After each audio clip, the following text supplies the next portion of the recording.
Lynchburg. The Hampden-Sydney Tigers in town for a midweek ODAC matchup against the Lynchburg Hornets.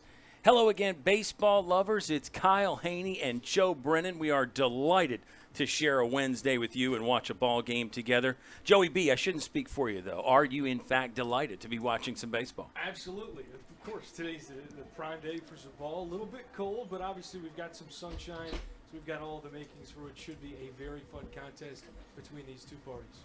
Second to last day of winter, so it makes sense that it's a little bit cold. But we'll get to springtime this weekend here as we tweak some things and get all of our ducks in a row, as they say.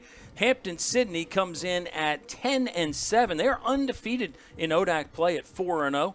And Lynchburg 12-3-1. They are 3-0-1.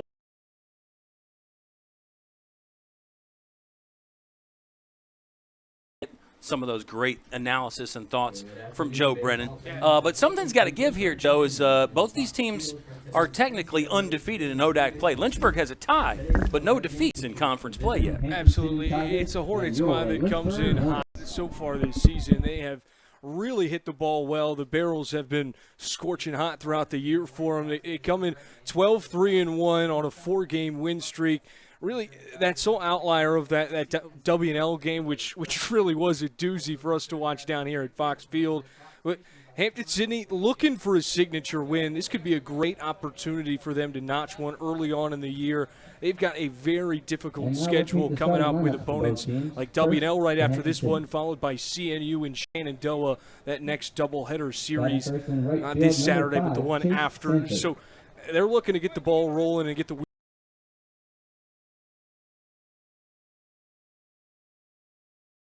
7 prior to that, and I think the Tigers have got a lot of things to like. 8th in the country in stolen bases right now for Hampden-Sydney. Game numbers in a bit. Lynchburg, it was a sweep in Harrisonburg against EU. It's really scoring runs, as Joe mentioned. 12 and 13 runs were the outputs against midweek last week with wins against Pfeiffer and Nichols. It's a Lynchburg team now in their last 7. They are 5-1-1, 128 of their last 30 here at Fox Field. These two teams split last year, though. Hampden-Sydney always gives Lynchburg a tough game, and I think in general, but the Tigers can get up for a game like this. It was interesting how they split them last year, because in the first regular season meeting between these two, Hampden-Sydney just put on a defensive clinic. It was phenomenal pitching. They held the Hornets just to 1 run.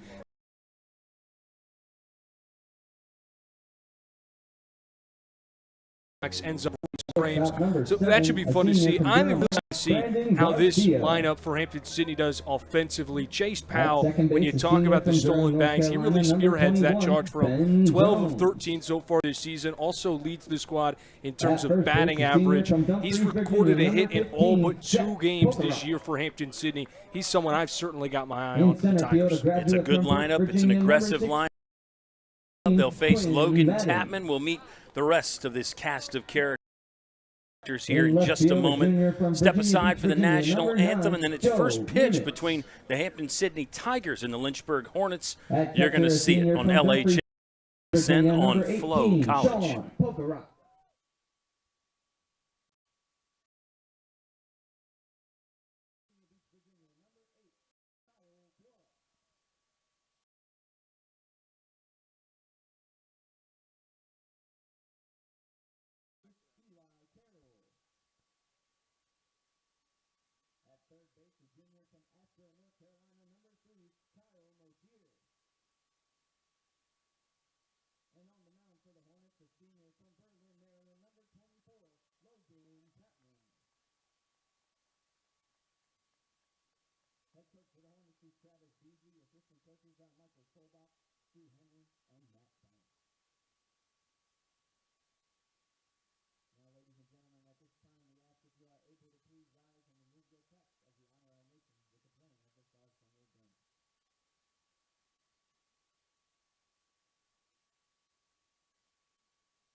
Big madness between Hampden-Sydney and Lynchburg. Here comes the starting lineup for the Tigers. They are 10-7, 4-0 in ODAC play, coached by Michael Mulvey in his second season. They hit .285 as a team. Chase Sanford leads off, 41 hits last year.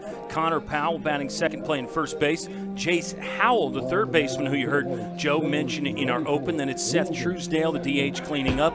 Gib Wirt is a first year that will bat fifth. Noah Leonard doing the catching, hitting sixth. Then Mason Lester at short, Hunter Langston at second, and Sam Vick in center field. 3 left, 6 right, 3 first years in that starting lineup, Joe.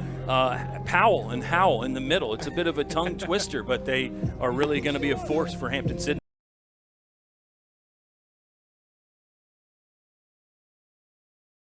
This early on in the season, it shows you got a whole lot of promise down the road, but these guys aren't really looking as much down the road as they'd like to win now and grab a win here today on Fox Field. They'll face Logan Tapman, the senior from Berlin, Maryland, has been outstanding this season. Again, the earned run average, 4.43. He's undefeated at 3-0. This will be start number 6. He did make a relief appearance against EMU on Saturday. It was a bullpen day for him anyway, so they got him some work in the game, and that went well. Defensively, he'll be working with Sean Pokerock behind the plate. Again, Pokey's a senior. His brother Jack Pokerock, another senior at first base.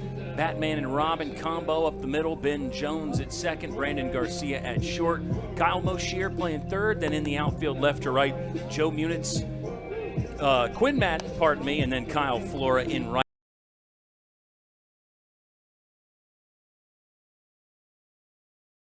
I mean, a little bit of wiggle room in there defensively, but that starting 9 out there on the field for Travis Beasley has been rock solid. Yeah, absolutely, and it's so tough not to fall in love with that pair of center infielders with Garcia and Jones. The chemistry those two really have unmatched, and it's been awesome to see what Moshier has done this year at the hot corner. Obviously, we'll talk about that more and more as the day and the season goes on, but he has been a fantastic add for this Hornet squad that has fit in seamlessly. And he is on history watch today. Kyle Moshier, 99 hits in his career, 7 at Lynchburg as the first pitch is swiped at by Chase Sanford and sent backwards. We're underway on Lakeside Drive. But Mosh, 7 hits here at Lynchburg, 92 in his career at Roanoke. So he's got 99 career hits. Ben Jones is on history watch. He's got 199 career hits for Lynchburg.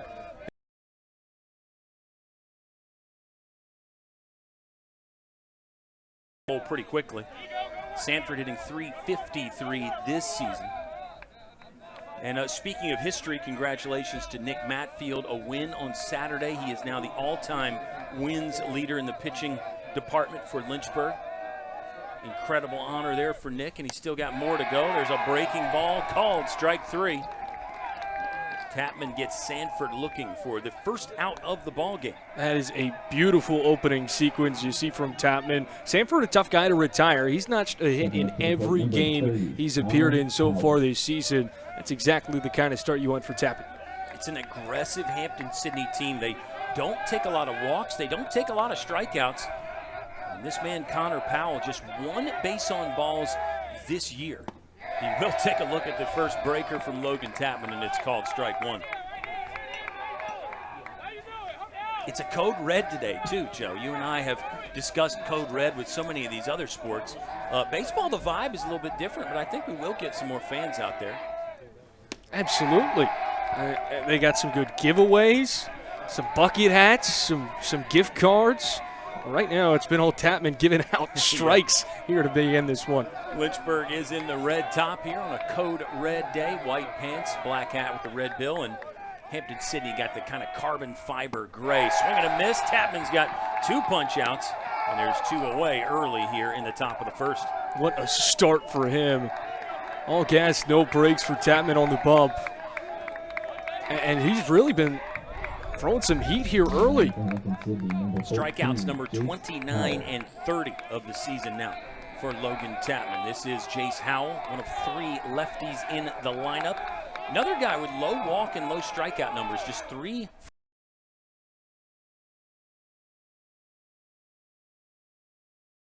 First pitch strikes to every hitter in the inning so far.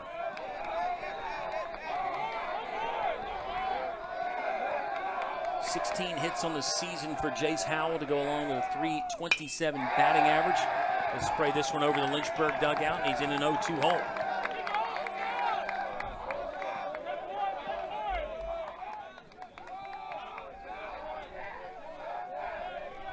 Infield has Howell played to pull, pretty much straight up in the outfield. Tapman works from the windup. 0-2 in the top of the first with 2 gone. What about the breaking ball again, and that one just missed. Awfully close, and it's 1 ball and 2 strikes.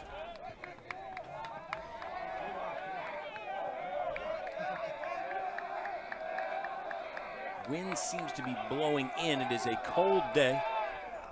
Tapman will miss with a 1-2.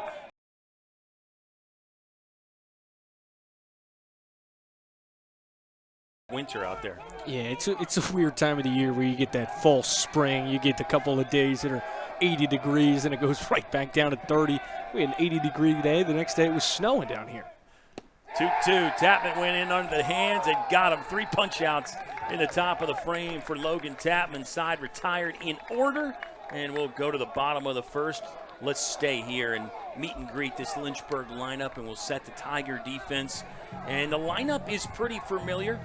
Brandon Garcia leading off. He hits .346 this season. Benton Jones, all 199 hits of Benny Bombs, comes up second. Jack Pokerock third. Quinn Madden cleaning up. Joe Munitz fifth. Sean Pokerock batting sixth. And then Kyle Flora, Eli Carroll, and Kyle Moshier. Carroll will be the name that might be less familiar to Lynchburg fans. 3 for 4 in his first career start.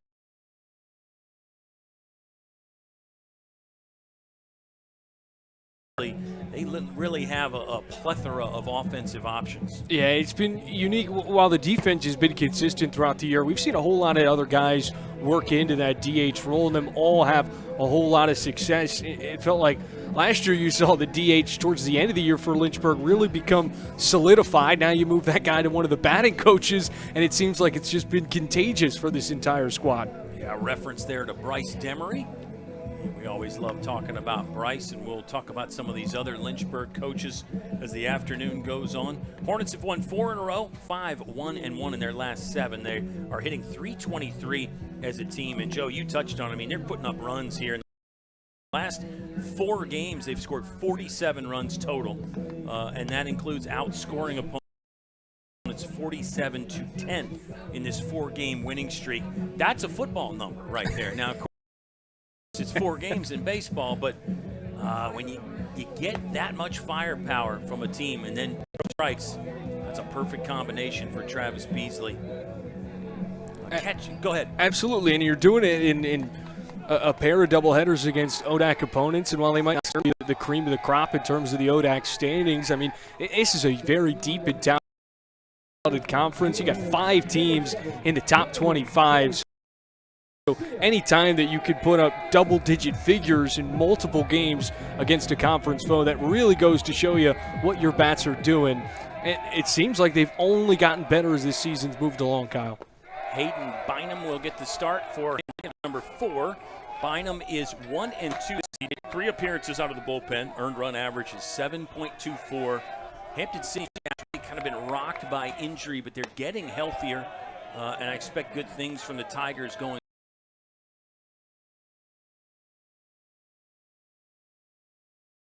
Leonard in the infield. Connor Powell plays first. It's Hunter Langston at second. The shortstop is Mason Lester. Third base, you've got Jace Howell. And then in the outfield, left to right, it is Gib Wirt in left, Sam Vick in center, and Chase Sanford in right. It's a 1-2 count on Brandon Garcia. Hollywood will take time with something in his eye on a windy day. That always seems to come up, but perhaps a little gamesmanship there too from Brandon Garcia. You never know. What a stage this has got to be for the right-handed freshman out of Richmond, Virginia, coming in. And I mean, he's gotten more work as the season has steadily moved along. Pitched his most amount of frames against Mary Washington this past week, and now you get up and go against a guy that leads Division III with the most runs, and a very, very talented top of the order for the Hornets. 24 walks this year for Brandon Garcia. He's actually leading that category as well. Strange to not see Ben Jones at the top of the walk leaderboard for Lynchburg, but Brandon Garcia, classic table setter. This pitching staff for Hampden-Sydney, I mean, look at Jacob Williams. He's got 4 saves on the year, so there's some belief in the back end there. And really one of their key guys coming back, Alex Fitzhugh. He's thrown 1 time. He's thrown a third of an inning. If he can get healthy, it's a Hampden-Sydney arm barn that can be really good back there as Brandon Garcia will foul off another one. We'll run it back at 2-2.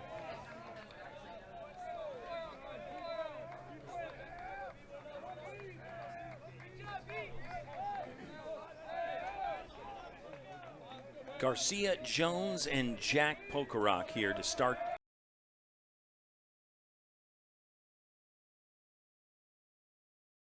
Very much. Garcia's leadoff single for Hollywood to get the party started here on a Wednesday afternoon. So on the pitch, he was waiting to down the right side. I mean, that's textbook right there from a veteran guy. Hit number 9 season for Brandon Garcia. And he may have a green light, Joe. Brandon Garcia has stolen bases in 5 straight games. Hit streaks are the one that everybody talks about, myself included. I love a good hit streak. But a stolen base streak, kind of underrated there from Brandon Garcia. 5 games in a row with swipes, and he's actually stolen multiple. Won't need to take off there, though, because of the pitch down in the dirt. Catcher Noah Leonard's going to check the armband there, maybe a cross-up between he and the pitcher Bynum, but Brandon Garcia is in scoring position.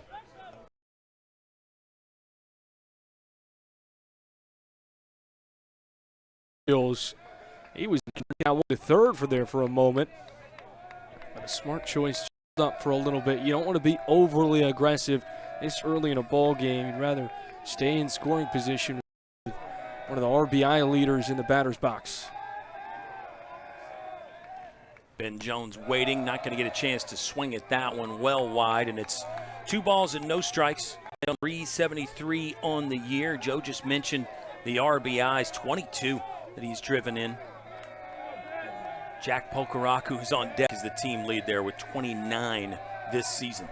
I mean, he had 8 ribbies across a 4-game stretch. It was unbelievable what he did a couple of weeks ago, and we talked to him about it. You had that interview. He just said, I'm just going to try and keep it going. He really has for the most part. But Ben Jones, one of the more level-headed, even keel kind of guys. He can get pumped up, though. He'll get pumped up from time to time. 3-0 count. This one will be strike 1. Yeah, it was a ODAC Offensive Player of the Week weeks ago.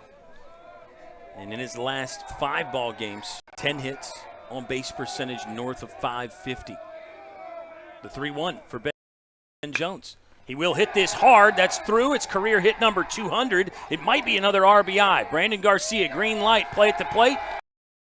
No, there's not. Lynchburg leads 1-0 on Ben Jones' RBI single. Congrats to Benny Bombs for being the 7th player in Lynchburg history to get to the 200 hit mark. Incredible stuff there from Ben Jones. Yeah, that was a beautiful CNI single down the right side. Just squeaks through those 2 defensemen out in the right field. We've had 2 balls really.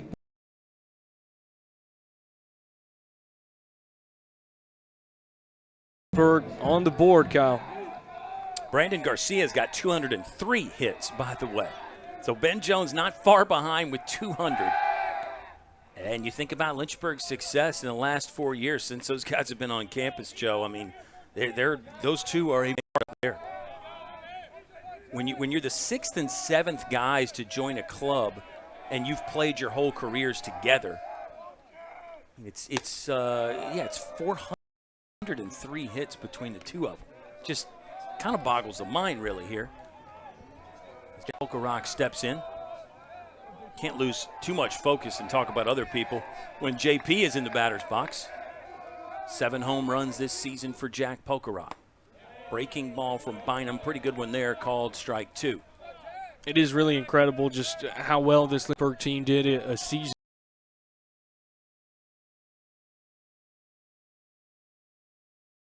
End. They have been absolutely stellar for the Hornets so far this year. Oh, ball got away. Yeah, I don't know if it was a late reaction from Ben Jones or just maybe a conservative reaction. He did have to slide in.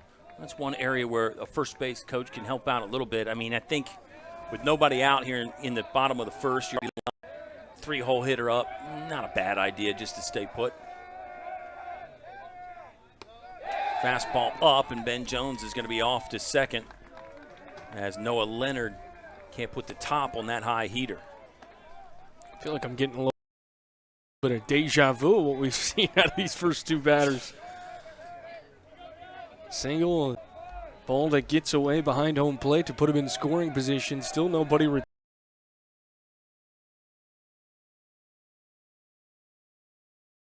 Pokerock, first baseman for Lynchburg, likes this one, hits it in the air to right field.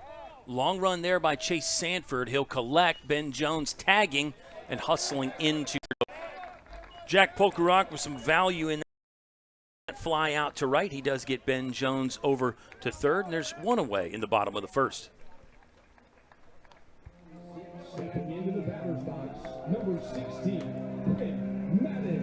Quinn Madden, 296 on the campaign so far this year, and he got to do a little instant over for Code Red on the Lynchburg on-campus. What was the official account? Either way, okay. If you're putting Quinn Madden as the social media guy, he is someone that can do a whole lot of talking on there and try and get everybody juiced. Yeah, it got me juiced. That's for sure. Speaking of juice, he always said his secret was apple juice and deer steaks. That feels like an odd combo. 1-0 count on Madden. Now it's 1-1 as Ben Jones leading off at third base. Yeah, I got to get you some official information there. And some of our fans, but that was ambiguous about Quinn Madden's Instagram takeover. Infield stays back, barring the third baseman. Jason is even with the bag, so a ball to him. Ben Jones might have to stay put or could be in a little bit of a danger zone.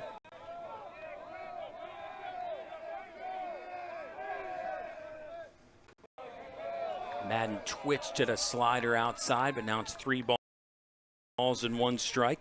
Joe Muniz on deck for Lynchburg. I'm really trying to paint the outer edge there. He's got some good movement on these breaking balls.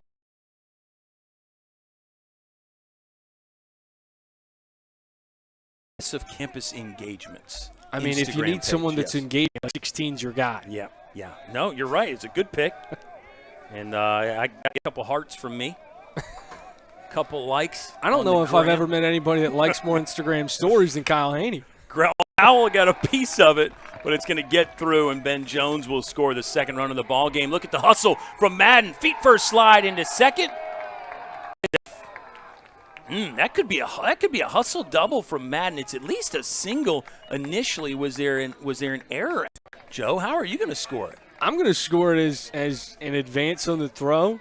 I mean, forget the apple. That guy's just bringing straight juice. Yeah. I mean, he is certainly bringing a whole lot of energy. You love to see him at that heart in the order in the cleanup spot. And right now it seems like this mound meeting for the Tigers might be getting a little intense. I think much of the displeasure was directed at the defense for just not getting to that ball quick enough. I mean, we're getting another look at it here. You like the hustle from the third baseman, Howe, to at least try and get a glove on it and slow it up.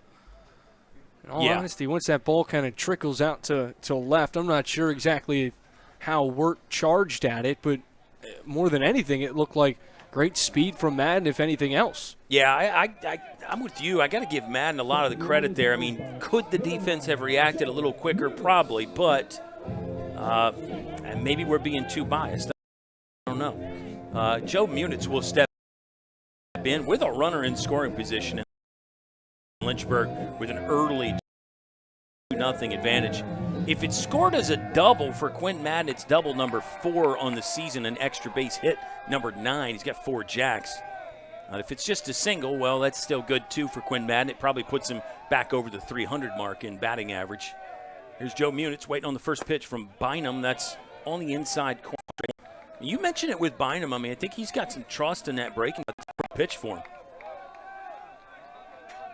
The slugging percentage has really been out of the world from this team. If you want to look at the starters with enough at-bats to really qualify for it, you've got 500 and Flora kind of right on that border at 492. And we talked about Eli. He's the one outlier in that mix with only 5 ABs so far this year. But, I mean, he's got a slug percentage of 750. You know he can certainly bring a whole lot of power behind that swing as well.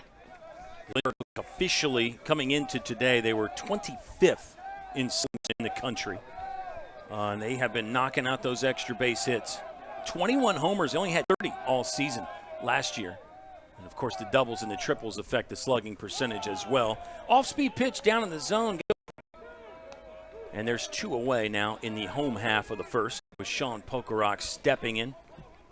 Speaking of guys that can slug it, 11 career home runs. He hit his 11th on the road in Harrisonburg against EMU this weekend. First of the season for Sean Pokerock. There's certainly going to be plenty to come. Might have been the first, but it definitely won't be the last. That was a textbook performance he put on in that first game against the Royals, going 3 for 4. Yeah, I don't see how it's going to be the last. Knock on wood, maybe, if you believe in that kind of stuff. Called strike 1. No balls, 1 strike to Pokerock. Bynum went with the breaking ball again and missed, and now it's an even count at 1-1. Kyle Flora on deck. Certainly for the team, I think we could say there's going to be more home runs to come. I mean, 21 through 15 games, 16 games rather. And you got to imagine there's some sort of brotherly competition that's going on between Jack and Sean. You get the sense, it might not be happening after every game, but towards the end of the season, they might be looking at those averages and hits and seeing what each other's doing. I'm sure there's a little bit of John between those two. I would have a little friendly rivalry. That's hard to say. There was the fastball from Bynum, just missed. And that's, certainly through time that we've seen that's one reason why athletic families tend to be really competitive is because they do let the other ones know about it when they get the best of them in some category here. That's called strike 2. Brotherly love, sibling rivalries, And they are twin brothers. I don't know how much we've made mention of that, but they are twins. I can tell them apart. I think they're pretty easy to tell apart. Helps with the 15 and the 18 on the back, too. Yeah. That's a genius whoever invented those numbers back in the day. I think the New York Yankees were the first team with numbers. Fastball up, and it's a full count walk for Sean Pokerock. First one of the ball game for Bynum. This will be the 7th hitter he's faced, though. Classic Lynchburg first inning. They get on you quick, and the hits keep coming with a guy like Kyle Flora. He's batting .311. He socks some extra base hits himself. 2 home runs, a triple, and 3 doubles. Yeah, the Yankees, of course, and the numbers corresponded to where you hit. That's why Babe Ruth was 3 and Lou Gehrig was 4. There you go. In the original number scheme. And I think it was like the A's in the 60s that were the first team to add the names to the back of the jerseys. We're not there yet with Lynchburg baseball. I would say most colleges aren't. 0-1 here to Kyle Flora as we discuss numbers and things on jerseys. I'm a big fan of the back of the jersey. I just think it's cleaner. I think it's more classic. Obviously, you don't have to buy as many. Yeah, buy those name plates or whatever. You can get, when you get those long names too, they can get a little interesting on the back of those jerseys. The 1-1 to Flora. Ooh, speaking of the back of the jersey, that one basically got him where the name plate would be above the number. You know what I would actually be a fan of, Kyle, is when they had back in the day for NBA where they'd put the nickname on the back of the jersey for a game. Yeah. Yeah, they do a game like that, or they do that All-Star weekend one year maybe. Maybe. Got to pick, yeah. Jurassic Park would fit on one. Yeah, true. Well, you could have an emoji. That'll be the next thing. Somebody's probably already done that, actually. Yeah. First pitch coming up to Eli Carroll. He'll swing on it. Hits it well in the right center gap. Long run there, but it is pulled in by Sam Vick, and the inning is over. Lynchburg scores 2 runs, 3 hits. They will leave 3 on, and we're through 1 complete. Back in a moment. You're watching Lynchburg and Hampden-Sydney, LHSN on Flo.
Lynchburg in charge, an early 2-run salvo. Jones is 200 yards. Madden's double? Question mark? Yeah, we got to check the statistician, see what we were doing back there. Quid Madden doubled the left field. Whew. I agree with it. I mean, you can't really put an error there. If anything, it's what the coach seemed to be saying on the bump was a lack of hustle. Right. Leading off for Hampden-Sydney, Seth Truesdale is the designated hitter, a sophomore, one of 3 sophomores in the lineup, 3 freshmen, 3 sophomores for Hampden-Sydney. So there is some young talent here for this squad. It's Coach Michael Mulvey's 2nd season. I think he's really getting his stamp and the way he wants everything there at Hampden-Sydney, and it's a ball club. I mentioned their running game. Got to get guys on to engage that running game. But it's a team that I think they're going to have a good year, and I think there's reasons to believe they will exceed expectations. It should be interesting to see how this squad really meshes over time because, while Truesdale is a sophomore, he's still a first-year player with this program. The transfer coming from Richard Bland, and he had a good stint while he was there, playing in 25 games, a batting average of 253, but definitely looking to make a big leap in a big spot in this Hampden-Sydney batting lineup.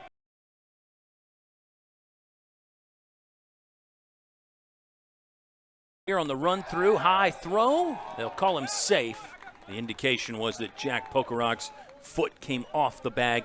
Should be the first hit of the ball game for Hampden-Sydney. Fantastic effort by Kyle Moshier. It'll bring up Gib Wirt.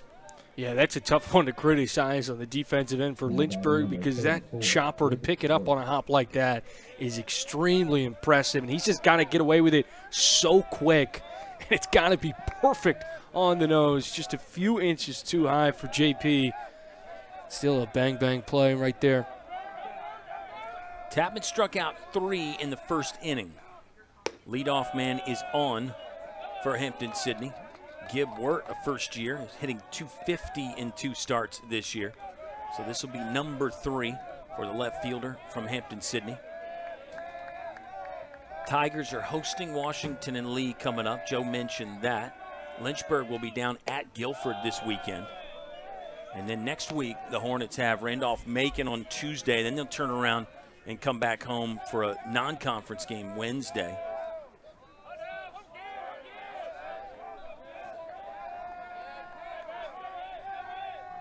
Tapman set, 2-0 count. First pitch strike to everybody in inning number 1. Tapman's lost the zone slightly here. He's fallen behind 3 balls to no strikes. Yeah, every single time he was up in the first frame, it was a pitcher's count. He got ahead and stayed ahead each of those respective times. Now he's really got an uphill battle and dangerous about putting a runner in scoring position. Noah Leonard on deck hitting at .353. There's a strike from Tapman. Double play depth for the Lynchburg infield. Kyle Moshier is way off the line against the lefty at third base. Outfield basically straight away, normal depth. 3-1. Tapman fires. Tried to go to the inside corner again and missed, and there's his first walk of the ball game. As Wirt takes first base, now there's 2 on with nobody out in the top of the second. 2-run ball game. Noah Leonard might be asked to sacrifice bunt here, Joe. I don't think it'd be the worst decision. Looks like 6 sack bunts as a team for Hampden-Sydney this season. Lynchburg, reference, has done that 11 times. Will be a sacrifice bunt. It's fouled back for strike 1. Yeah, right idea, just wrong execution. Tough to really put a pitch like that on target, but Noah Leonard is a junior from Troutville, Lord Botetourt High School. Shout out to Evan Gates, our very own LHSN star, who is also from Lord Botetourt, who Ethan Maratsky is going to get to work with tomorrow for a softball game. We got men's volleyball tonight.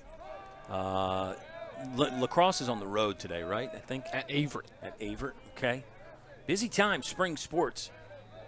And hopefully all the sports fans are getting their fill. Baseball fans are in a good spot. The WBC just ended, but Major League Baseball starts 1 week from tomorrow. 0-2 for Tapman against Leonard. Not bunting this time, it's swinging, hooks it foul. The World Baseball Classic, Joe, we were talking about it a bit when we got in here. Pretty exciting. My only gripe is I think they should have a best 2 out of 3, at least for the final. Get to the semis or the finals, especially once you get to the argument. But like we were saying, I mean, it takes too long. It does. And yeah.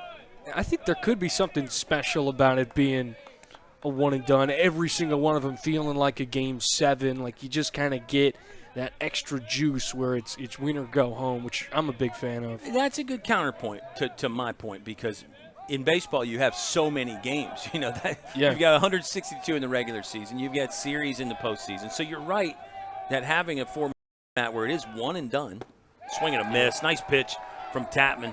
Leonard clearly fooled there, and that's out number 1 of the second. But not to spend too long on this because we got a game going on. Mason Lester, the shortstop. But so I like your counterpoint. It's just, I don't know, it's hard for me to get so into it with only one game, knowing how unpredictable baseball can be.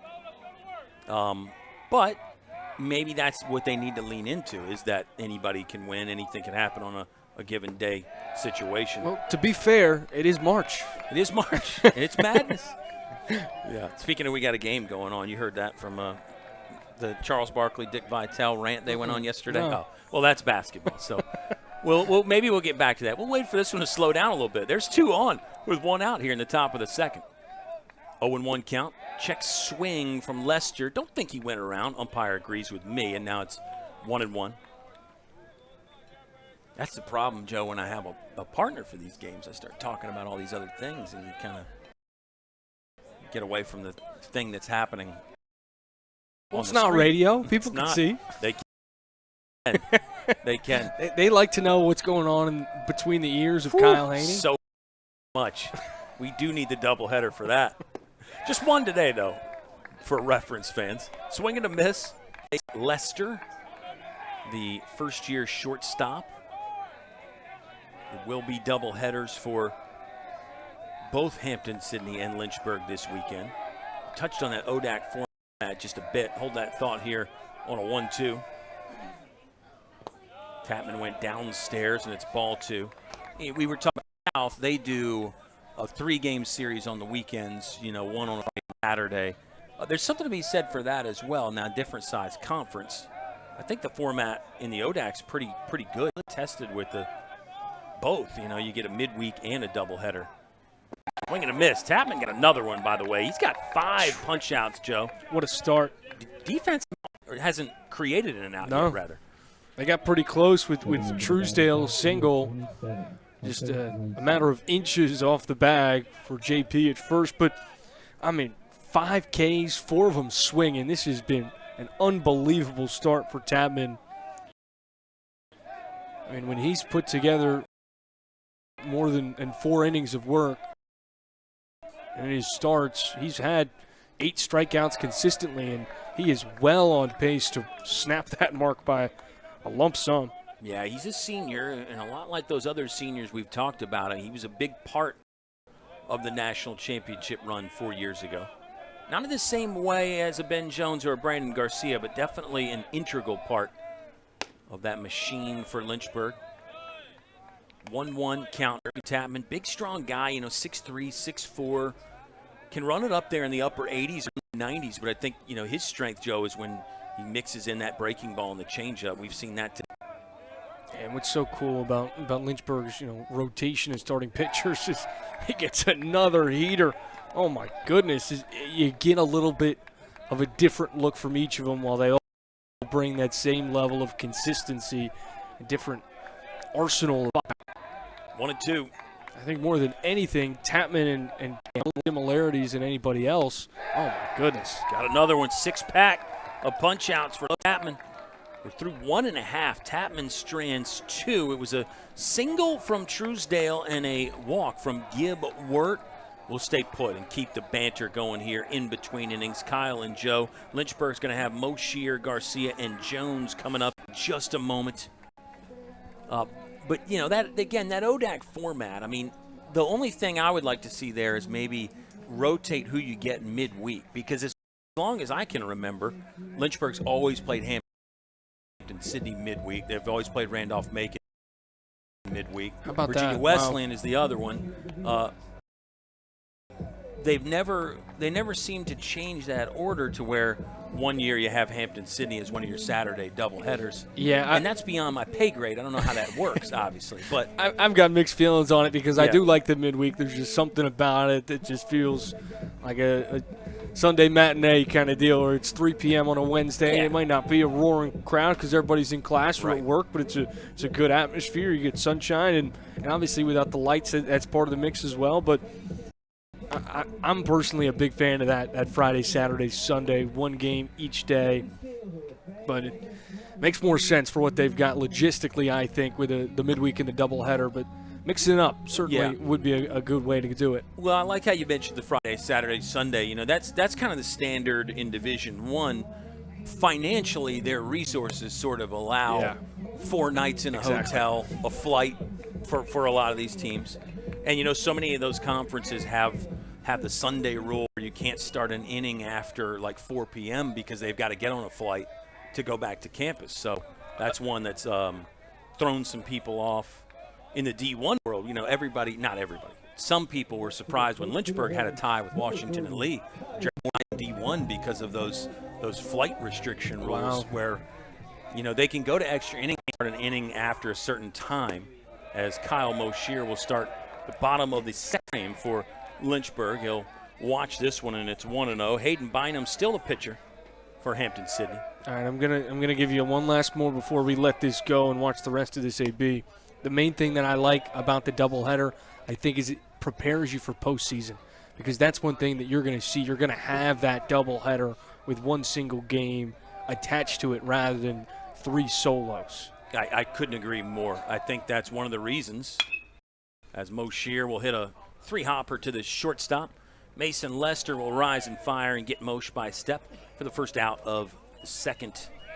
Yeah, I totally agree with you, Joe. I think that's one of the reasons why ODAC teams have had success in recent years in the postseason, because they are used to playing doubleheaders and they're used to playing a lot of games in a short amount of time.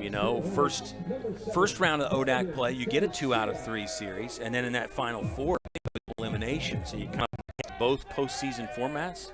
I think you're on the nail there. 1-for-1 with a run scored, and he'll take the first pitch for a strike.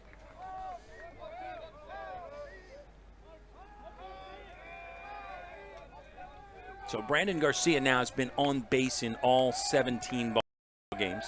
He's got hits in 12 of the 17. No signs of slowing down.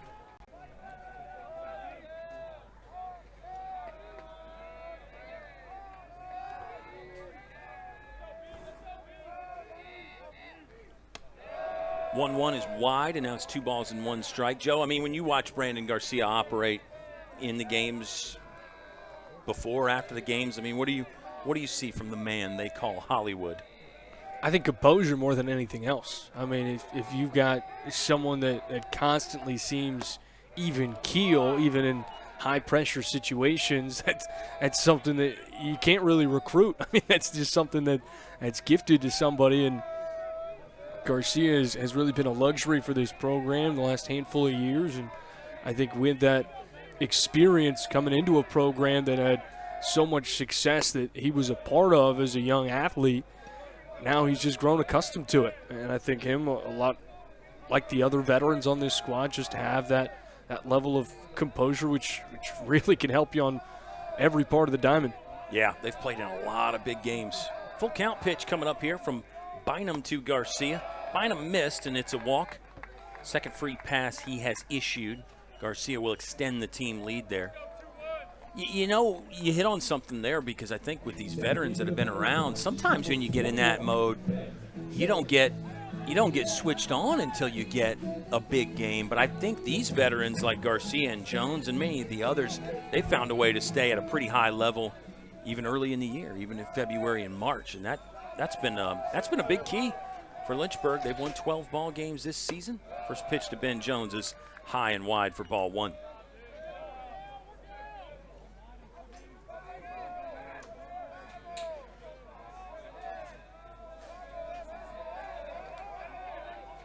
Hampden-Sydney is 10-7.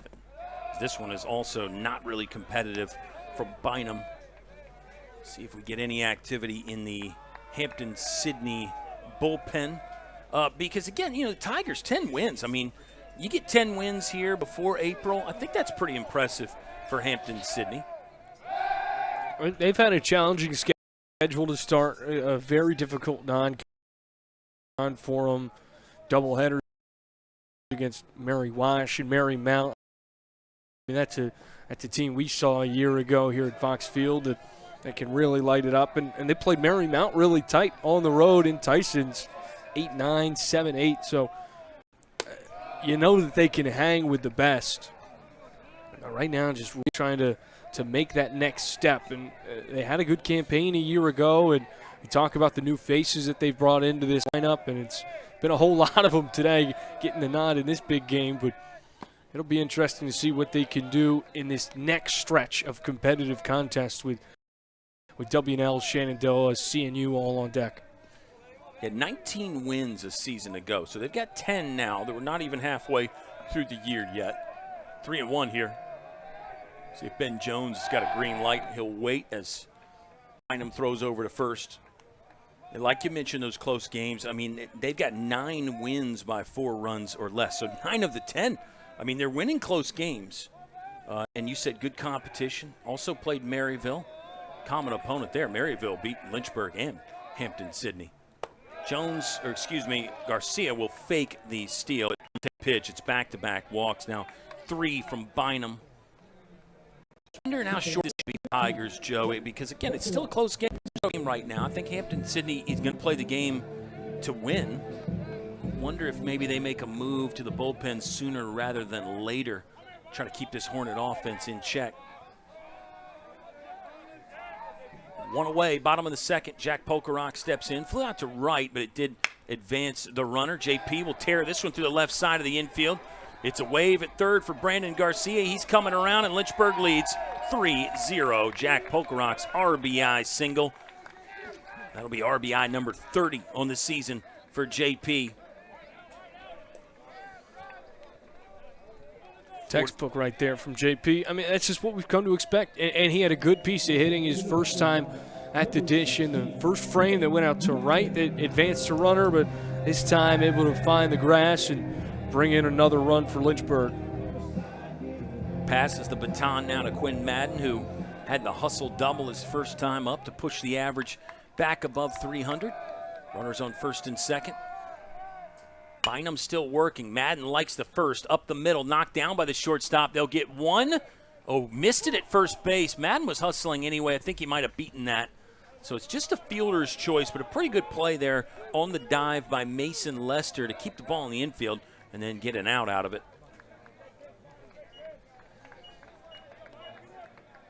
Yeah, he's seen some action over there at short here in the second. That was a nice little quick flip over to Longston. Throw was on the mark, just couldn't connect. I think Madden still would have had him beat over to Powell at the bag, but nevertheless, now you got runners on the corners, the one away. Joe struck out first time up on a pitch that was down. Here, this one is belted into right field. Single from Joe Muniz will ride in safely. Good baseball there all the way around for Lynchburg as they extend the lead. Now it's 4-0 Hornets.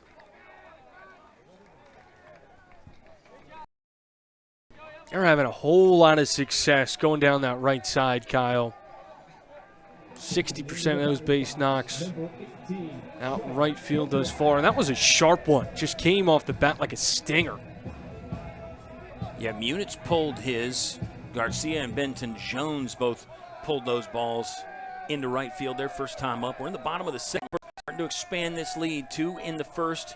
Another deuce here in the second. It's not over yet as this one went inside and Sean blocked it. 1-0 start here to Pokey, who walked his first time up.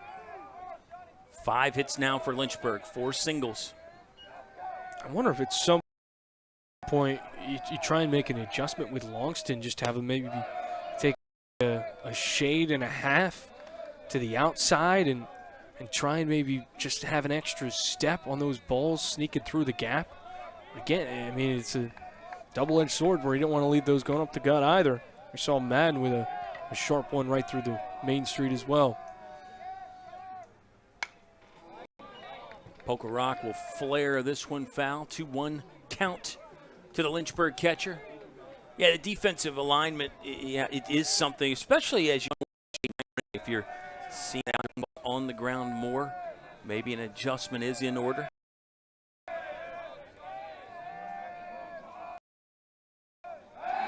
Runners at first and third for Lynchburg here on a cool day at Fox Field, Wednesday, March the 18th, second to last day of winter. The penultimate day of winter is the fun word there. Yeah, I like the word penultimate. Penultimate's fun. And 2-1 here. Poker Rock. This ball's hit well into deep center field. Long run there by Sam. 1 run is in. 2 runs are in. Pokey's not stopping at second. He'll hustle into third for a 2 RBI trip. Got a lot of that ball, and it just kept carrying the field. You saw Vic trying to track it down, trying to catch it over the shoulder breadbasket. I mean, that's a tough ball to come down with. Just beautiful piece of hitting from Poker Rock. Whole lot of heat behind it. His second triple this year. Lynchburg has plated 3 base hits. There were 2 walks in there. Kyle Flores, first plate appearance. Yeah, those extra base hit numbers. I mean, Jack Poker Rock, he's got a definitive lead in home runs, but Sean Poker Rock is increasing, is getting closer to Jack with a triple there. These twins definitely have some deceptive speed to them. Yeah.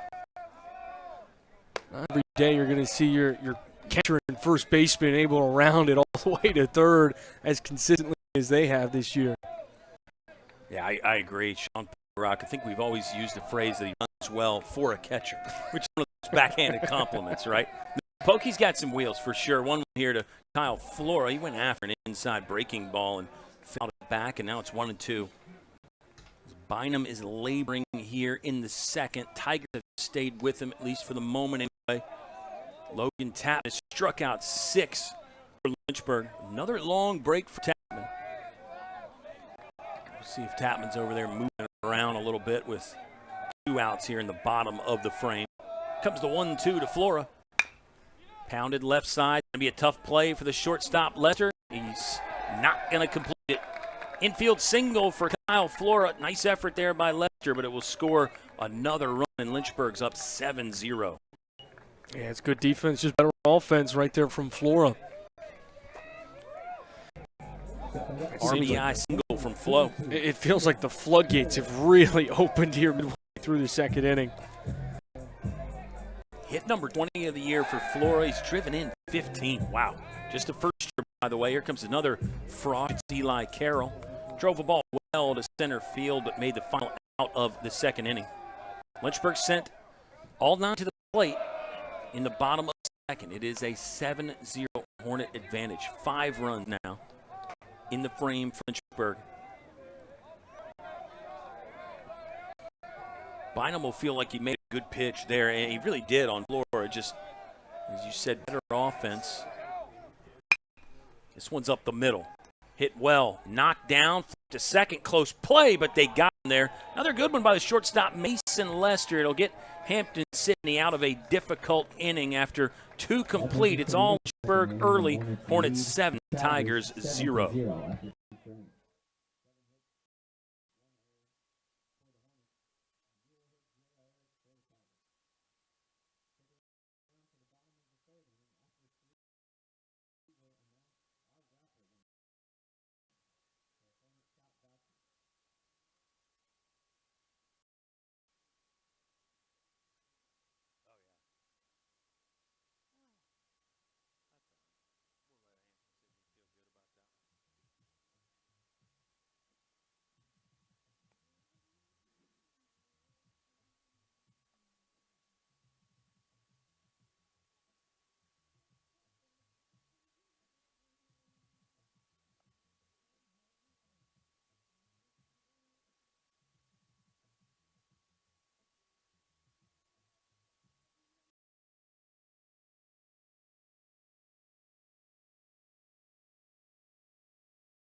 The third, it'll be the hole hitter leading off for the Hampden-Sydney Tigers. Kyle and Joe hanging out with you. Got to get a little hello and roll call going on.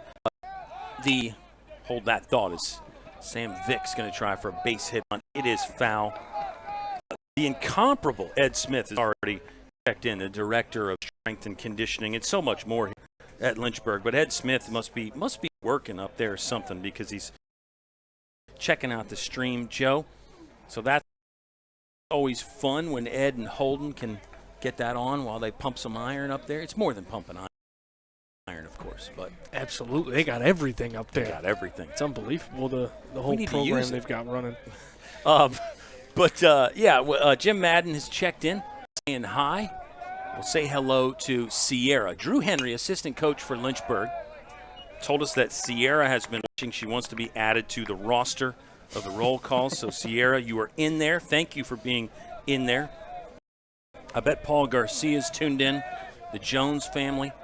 Logan Tapman from Berlin, Maryland, Eastern Shore of Maryland. Got to have some Logan Tapman fans watching up there while they're doing their crab fishing or whatever else people do up there. 7 strikeouts, Logan Tapman. How about that, Berlin, Maryland? Defense, again, is not making out. It's been all Tapman all day, racking up the Ks. Make that 4 in a row.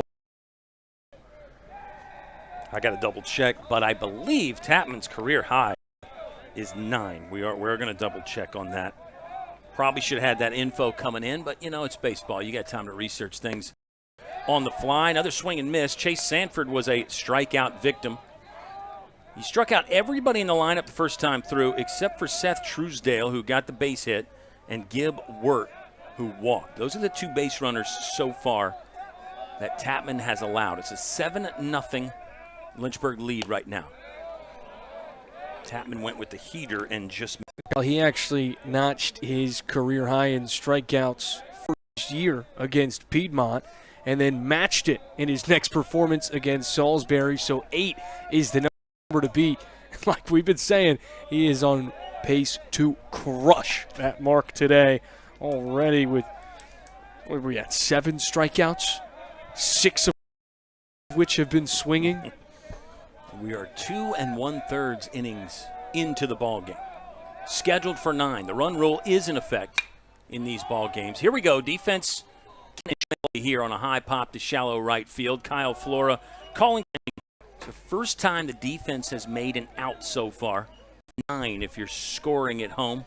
Brady Moore, are you scoring at home and watching? There's a out there to Brady Moore. There's 2 away now in the top of the third. It'll bring up Connor Powell, who was also a strikeout victim.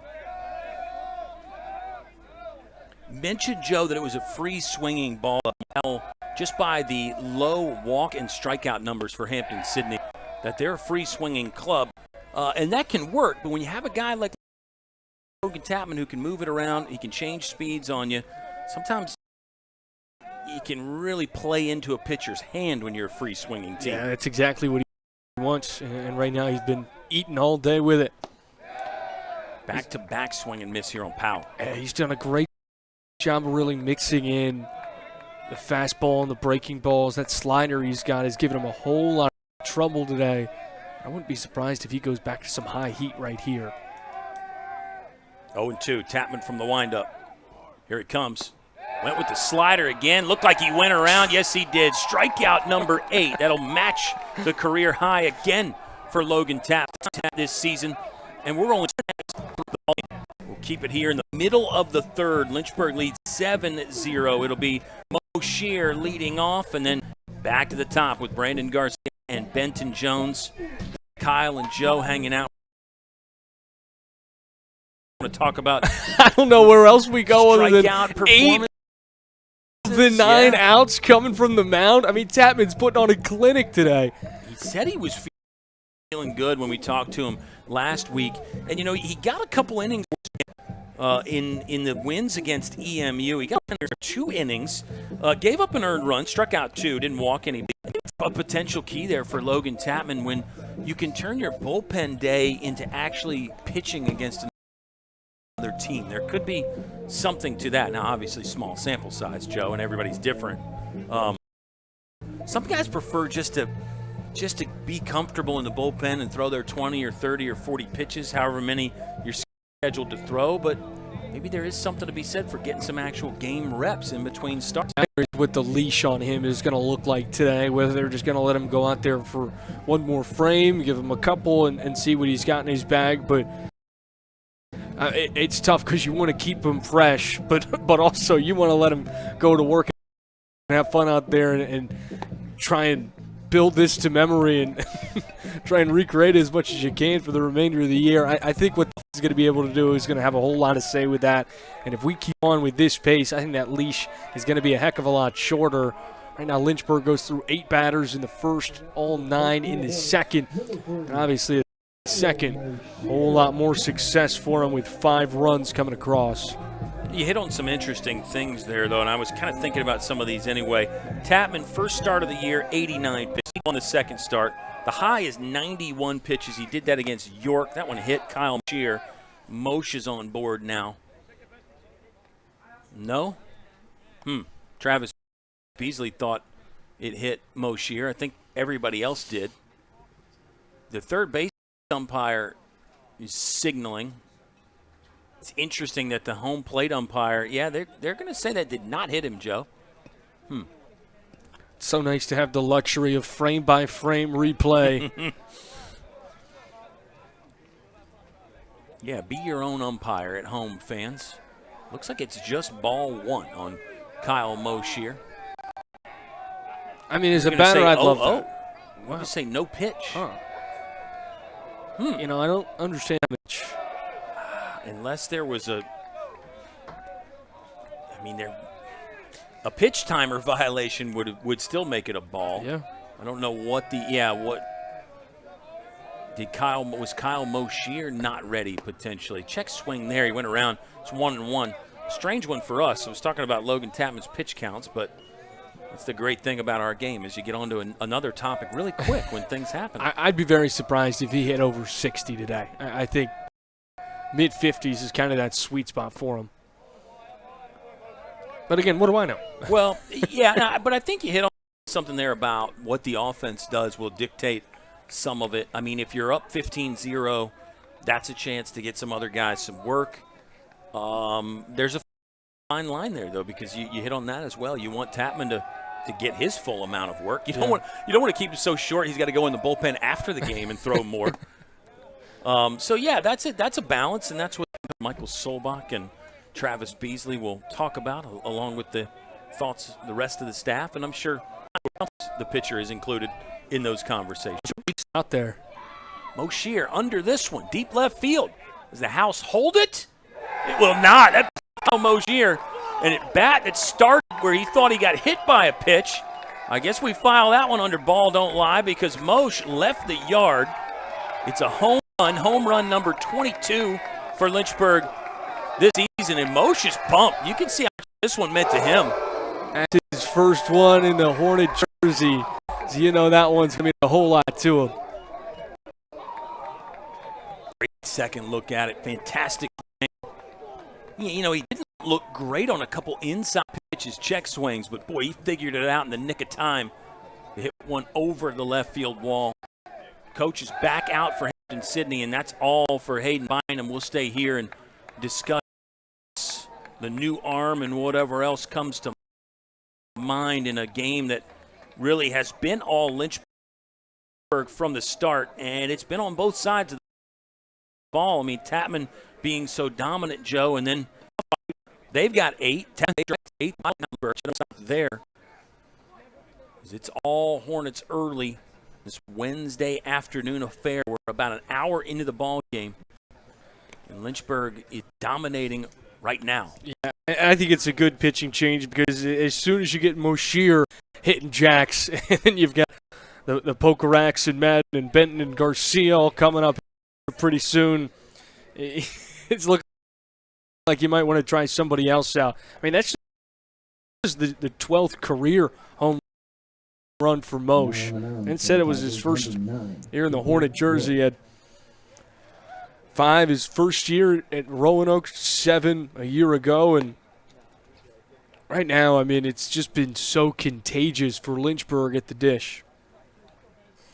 Yeah, hitting really can be contagious, and it's hard to explain that to a non-baseball fan because, you know, there's only one guy in there swinging the bat. It's not like passing the ball to somebody. But for some reason, when you see other guys swinging the bat well, it's on you. Moshier, great time to bust out for him. Now in the Lynchburg lineup, 8 players have a base hit. And nobody has multiple hits yet for Lynchburg, but everybody but Eli Carroll has a base hit right now for the Hornets. That's how their offense is rolling. The new arm will be Cooper York. He's a right-hander. 5'9", 190-pound senior for Hampden-Sydney. This will be appearance number 6 this season. And the earned run average is 4.76 this year, 11 1/3 innings pitched. He's given up 6 earned runs, striking out 4 and walking 3. Here's Brandon Garcia. Garcia's been on twice, 1 for 1 with a walk.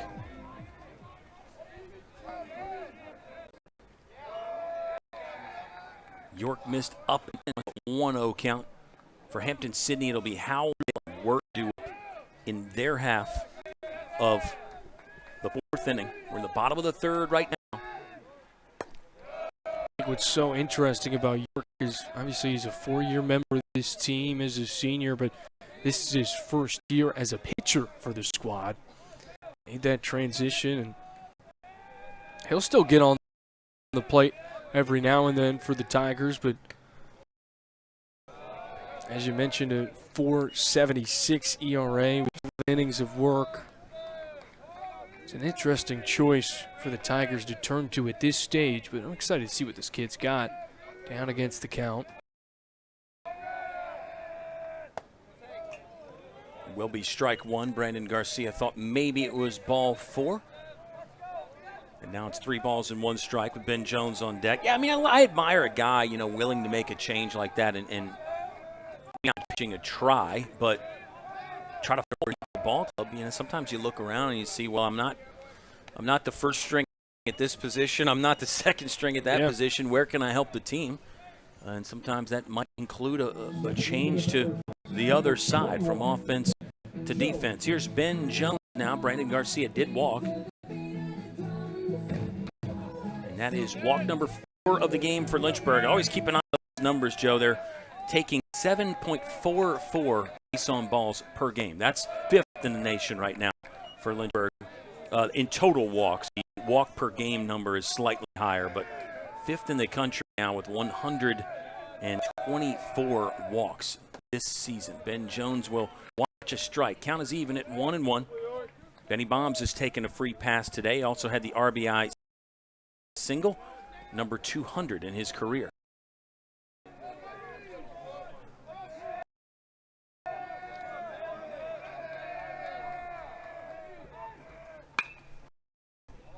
He's on an inside pitch, but can't keep it between the boundaries as he wraps that one foul. 1-2 now with Jack Pokerock on deck. JP is 1 for 2 with an RBI single.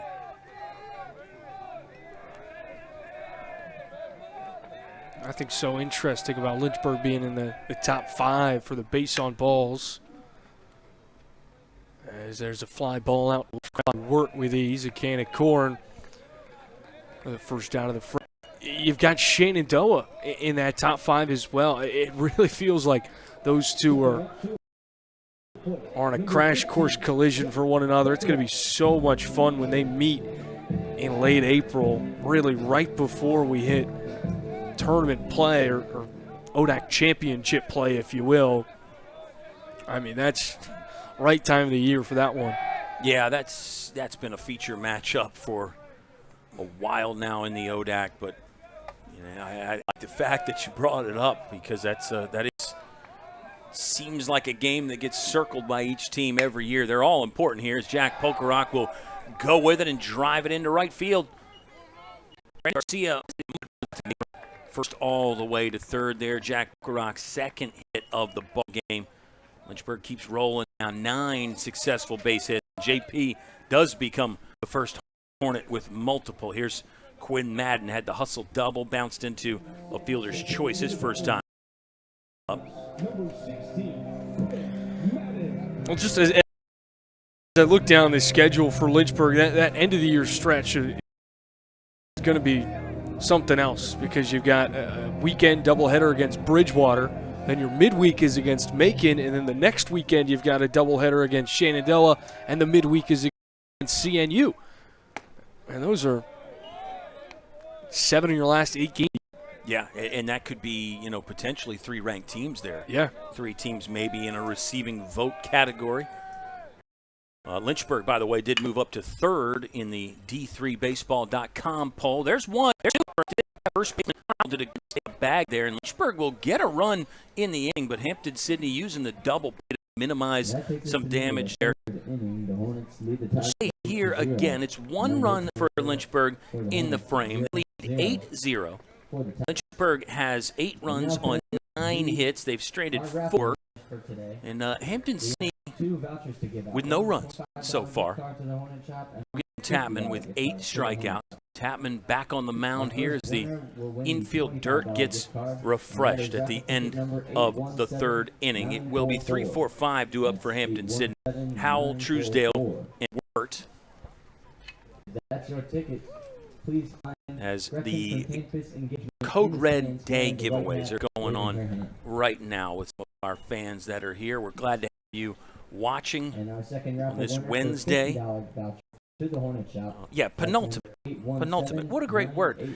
It comes from ultimate, and I think the original definition of ultimate meant final. Now we kind of just use it as like ultimate as being like the best almost, rather than the final. But I guess in video games, the ultimate boss usually is the final boss. Yeah. So I think what's my favorite aspect of penultimate is it is a word that you're not going to get this. I learned the word in a book, which these days I mean, that's a pretty wild thing. Oh, come on. We got a lot of readers on these broadcasts, I think, Joe. I don't know what our demographic really looks like. But yeah. No. I know a lot of our baseball fans are big-time readers. But, what? So do you remember the book, or just it was from a book? I mean, it wasn't like Webster's it was a dictionary, youth coming-of-age book. Like okay. It was one of those, books that you get in middle school kind of deal. Yeah. With a mom of a librarian that was kind of – I love that. There was a whole lot of reading back in the day. I wish I could say the same. I recently picked up was it 1982, 1984? Oh, yeah, George Orwell. Yeah, about 20 pages in. Yeah. Hey, man, I've been working on it for 3 months. Stay with it. Well, don't give up. Don't give up, okay? No, I'm a big fan of I went on a library rant. Rant doesn't make it sound right there. As Logan Tapman will get the top of the fourth inning. Called strike one to Jace Howell. Jace Howell, 16 hits on the season, struck out his first time up against Logan Tapman, one of 8 K victims. A piece of that, but now it's 0-2 pretty quickly. I mean, Tapman just continues to chew through guys. I went on a soapbox moment, we'll call it, about libraries, public libraries, and also libraries at colleges and universities. Do you have a library card? I do. And I can tell you even better than that. 0-2 here. This ball's put in play. Defense going to have to make another one. Oops. I have an implant as Howell becomes the third base runner in the ball game. And it will bring up Seth Truesdale, who either reached on an error or singled his first time up. That was that ball to third baseman Kyle Moshier. The throw was a little high, and Jack Pokerok's foot came off the bag. I'll just continue the thought so we can get back to baseball. Although involved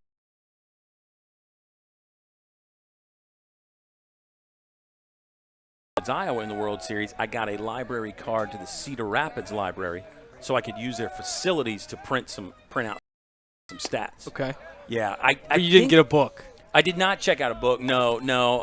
But that's back to the beauty of libraries. There's so much more than books. But yes, I got the library card there so I could use the printer. I thought there was probably one in the hotel. But I just, I was like, let me check out the library. It was like a block away from the hotel. See, I'm more of like a FedEx Kinko's kind of guy. Oh, yeah, no, that would be good too. Yeah. They've got good paper there. Good option. You get custom board. Yeah. You can do a bit more with the printing options there. Next time I'm in Cedar Rapids, you better believe I'm going to hit up that Kinko's UPS because I'm an equal opportunity printer here. 1-1. I've actually been there. Seth Truesdale. The transfer from Richard Bland. We'll foul this one away. We'll pivot to the next subject. You brought up Richard Bland for Truesdale. We're seeing Richard Bland on rosters everywhere in the ODAC. Yeah, here at time. Lynchburg as well. A lot of sports. I mean, they're a growing enterprise, and I think they're getting some talented athletes out there. Absolutely. And you're even seeing, connections vice versa. Mm-hmm. You're seeing people from Lynchburg make that jump to Richard Bland, whether that be as athletes or even as coaches. We just saw women's volleyball Jana Leak take a role at Richard. Yeah, really cool. Those junior colleges that more talented. I mean, I'm personally a big fan of the whole JUCO world. I think it's awesome to be at a place where you can focus on academics and get your 2-year degree while also being well in the mix for athletics. And it's really fascinating how the portal has played such a role. Swing and a miss, and Logan Tech number 9. One gone now in the top 4. Wirt steps in. He is one of 3 base runners. Walked his first time up against Logan Tapman. Yeah, I love the junior colleges because maybe you're a player, a guy or a gal out of high school. You don't know if you're a Division I or a Division II or a D3. And the junior colleges give you a way to develop and hone the skill and then maybe figure out where is the best landing spot for me. Maybe it is a Lynchburg, Hampden-Sydney. And I think how easy it has become to pack your bags and move somewhere else has really helped those institutions and colleges and universities really build that rapport and say, hey, come here. Like, build yourself up. You're only going to be here for 2 years, and then you can make that next step. Whereas The commitment to a Division I, II, or III might not be the best choice for somebody, and the junior college has just become more and more accessible as we've really tried to navigate our way through the modern age of collegiate athletics. Nation that can be tricky sometimes, especially for people that grew up in a different era, different systems. Things are changing so much, it'd be hard to do that navigating. 1-2 as Logan Tapman continues to navigate. He's already set career high in strikeouts. Looking for number 10 right here on Gib Wirt. This one is sprayed down the line, but foul. No Leonard is on deck. There's one away in the top of the fourth. It's an 8-0 Lynchburg lead.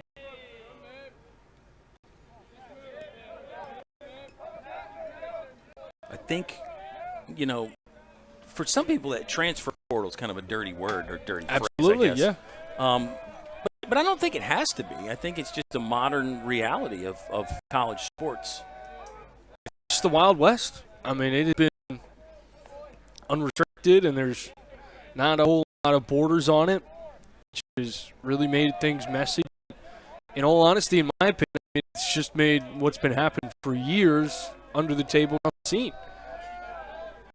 But I do think it gets dangerous when you have so many guys throw their name into the portal and they just get stuck, and you don't end up going anywhere else. And now you're just a guy that was playing college ball. Now you're sitting around twiddling thumbs without any classes on deck, which I think is bad for the game because, again, I'm a big fan of the student athlete. I don't just like looking at these guys as athletes because that's not part of it. I mean, the whole beauty of the sport is the amateur nature that is now.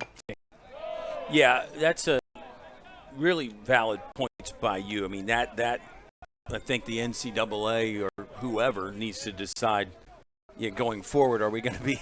Is it just going to be minor league football and minor league basketball, or is it still going to be amateur athletics where guys can get compensated for their name, image, and likeness? NIL. But again, I mean, men's football, men's basketball, women's basketball at the Division I level, very different than everywhere else in the world of the collegiate athletics. Tapman got pretty nasty on a slider. It looks like Gib Wirt thinks it hit him. Home plate umpire is going to bring his colleague together and ask, did you guys think that ball hit Gib Wirt? Or was there a swing involved too? Because Wirt did kind of go around a little bit. So you got some options here as far as what the result of this play will be. Logan Tapman will wait for the decision. Yeah, great.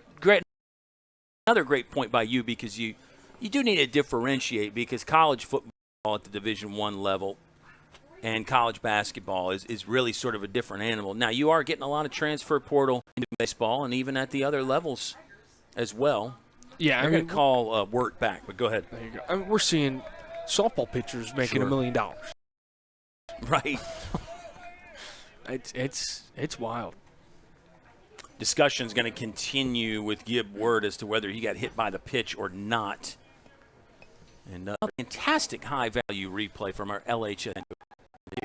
The video doesn't always tell the complete story, but it's fun to look at and speculate, and we appreciate you speculating along with us. Yeah, definitely guardrails, I think. As you said, it's basically the wild, wild west right now. But I'm also, I'm not totally against – I'm not against guys being able to be compensated, guys and girls, for what they bring to the university. I'm not against freedom of movement. You could always transfer, but a lot of times you'd have to sit out a year. You couldn't transfer in conference. That was always a big no-no. Full count here is ball 3 on Wirt. The pitch from Tapman is sprayed back. So I'm not against those things, but I think you're right. We've got to have something, I guess, to make sure we're not losing, as you said, the amateur nature of the game, the part of the student athlete. I mean, I was always a big advocate of NIL, just seeing guys like Johnny Manziel get in trouble for signing a couple autographs. Yeah. And now that's turned into our boosters are going to give $30 million to a basketball team, and you can allocate it how you you see best. Yeah. There's different ways that's being done. You can work the individual deals, and then some. By the way, Word has walked twice. But it's not always successful. I mean, you're right. Other times they spend $30 million on their basketball team and then be the first 4 out. Sure. The basketball tournament. Yeah.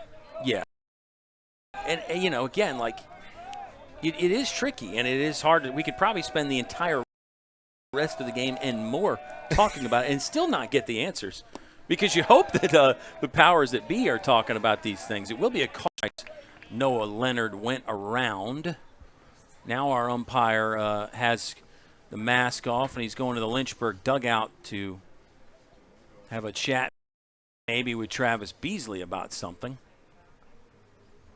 Not often you see the umpire go 9/10 of the way to the dugout to talk to the coach. Sometimes they'll call the coach over.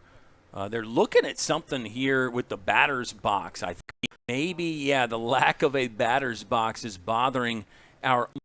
You see at all levels, even the big leagues, as the game goes on, the box kind of gets destroyed. And every now and again, you'll see an umpire, Joe, take his foot and draw an inside line. It seems like they're going to pause the action and grab the paint. Yeah, it might be the paint or even the chalk, although Lynchburg does like to use paint for the lines. Looks like Noah Leonard's involved in the conversation. And I think you saw Travis Beasley do a little kick gesture. That is, again, sometimes an umpire will just put his foot down and draw a line for the batter's box line. But I think well within the umpire's rights to request for more paint. Now sometimes you gotta water that home plate area to get that paint to really pop. But Lynchburg, again, likes to use paint rather than chalk. This is what I love about our game. It's always something unique. I mean, when have you called a game and seen a reapplication of the batter's box? Never.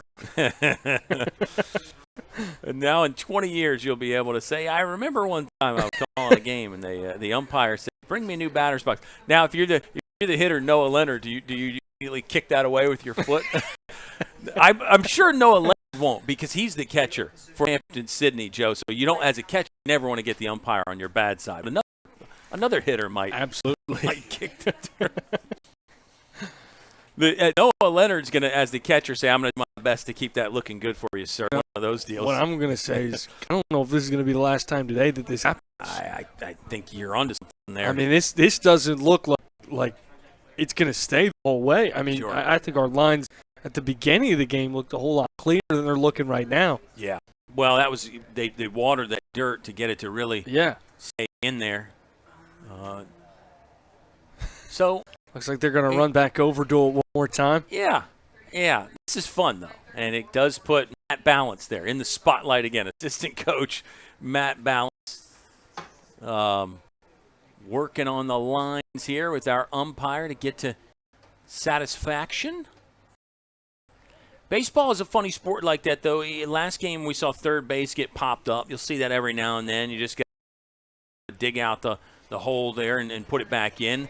Every now and then you'll see the mound get some attention paid to it, need some servicing because the pitchers don't like something with it. I like that Balance got a round of applause. Yeah. They're going to give Logan Tapman a warm-up throw here. That's probably a good idea. I don't know. It felt like about 4 to 5 minute delay maybe, Joe?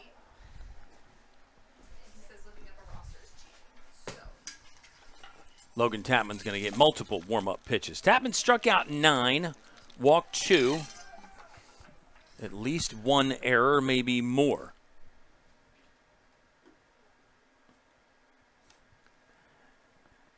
We're in the top of the 4th. It's an 8-0 Lynchburg lead. Hornets have racked up 9 base hits. As we're almost ready to start play again. It's fantastic. You just never know what you're going to get.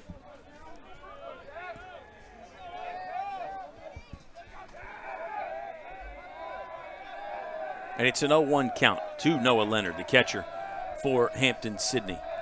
3 walks this season to 8 strikeouts. Another guy with what I would call low walk and K numbers. Swing and a miss, and he's in an 0-2 hole after the grounds crew break.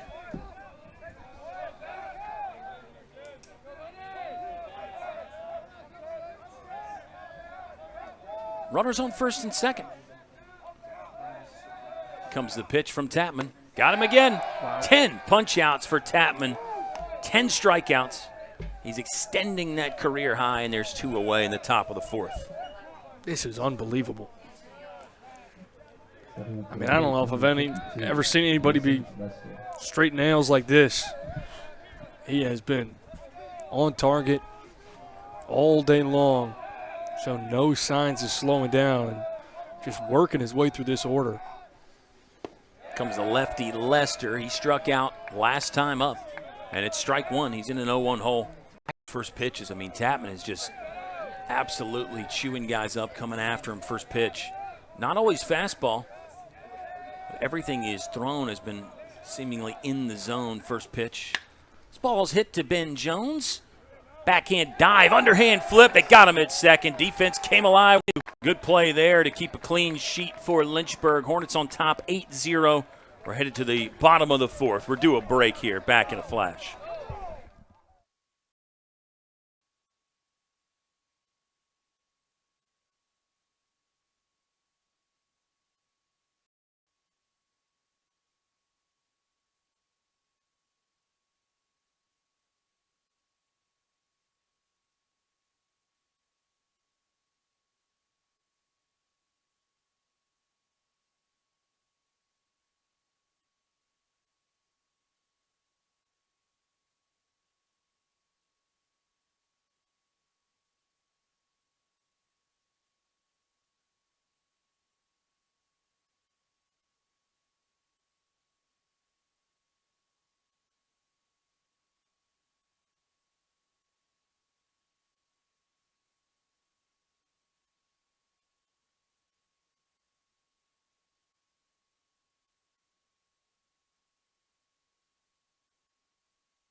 Set for the bottom of the 4th. It's Joe Munitz that'll lead it off. Lynchburg leads 8-0 in the bottom of the 4th. First pitch is going to hit Joe Munitz. Still York on the mound for Hampden-Sydney. Just 2 pitchers used so far for the Tigers. It'll bring up Sean Pokerock. Pokey, 2 RBI triple. Walked his first time up. Later scored after that triple. 3rd triple of the season for Pokerock, and banged out a home run and 6 doubles. Slugging percentage looking really good. Not quite where his brother Jack is, but Sean's sneaking on him. JP better not look back. Ball 1. Kyle Flora on deck. Everybody in the lineup but Eli Carroll has a hit right now for Lynchburg. Kyle Moshier hit a solo home run to lead off the bottom of the 3rd. Lynchburg scored 2 in the 1st, 5 in the 2nd, 1 in the 3rd. As Joe Brennan has sprung into technical advisor mode, so he'll get the headset on in just a second. This one's up and in on Sean Pokerock. Always on our toes here in the press box, aren't we, Kyle? You got to be. It does take a real team effort.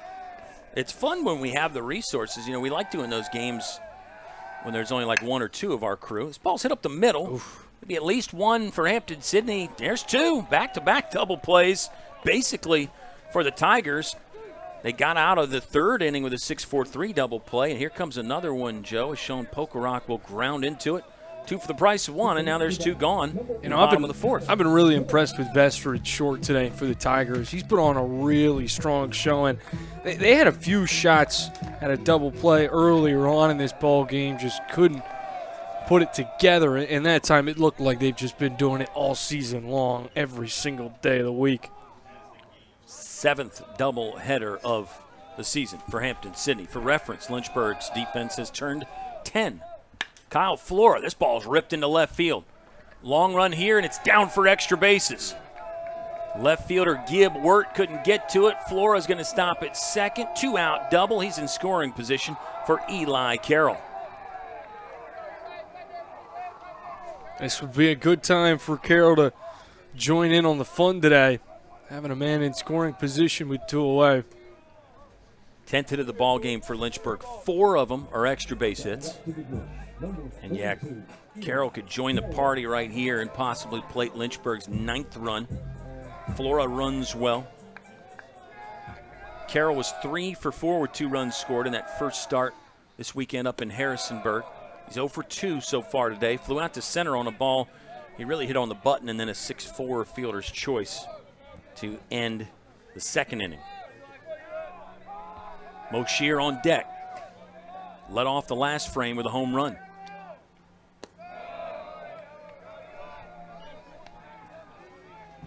If you're Hampden-Sydney, probably have to call it a small win if you could get out of this inning unscathed. Lynchburg has scored in every other inning, so if you can get a 0 up there, it could be a spot of momentum for the visitors. 2-0 to Carroll. Now it's 2-1.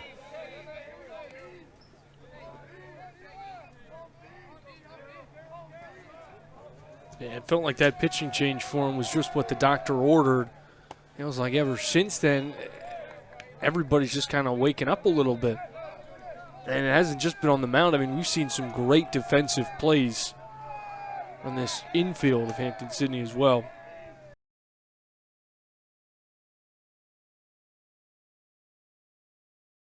Hit.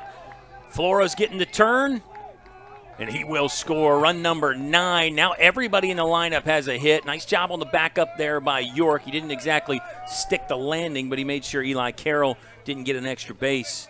Back-to-back hits for Lynchburg. They lead 9-0, and they've scored in every inning now, Joe. Yeah, that was a beautiful blooper just out to left field. Deposits in for a base knock. And I mean, this is out of this world to see this kind of team hitting. Every single person getting in on the party. And only 2 guys with multiple hits. Lynchburg came in with a team average of 323. Last year was 311. Feels like it's just going to keep ticking up with performances like this. 11 hits, and here's Kyle Moshier. He's got to be feeling some confidence left over from the full count solo home run. That was an at-bat that started under strange circumstances. He thought he got hit by a pitch. Umpire called him back, and he ends up hitting one out of the ballpark. All's well that ends well. Runner at first is Eli Carroll. Moshier's going to hit this one to right field. Long run for the right fielder. Sanford continuing to go back, but he will catch it a couple steps shy of the track. Lynchburg scores 1. They leave 1 stranded. 2 base hits in the frame for Lynchburg, and they lead 9-0. Joe Brennan back with the play-by-play for the top of the 5th. Hold your horses.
Top of the fifth here at Fox Field in the Hill City of Lynchburg, Virginia. Joe Bradley of FloSports.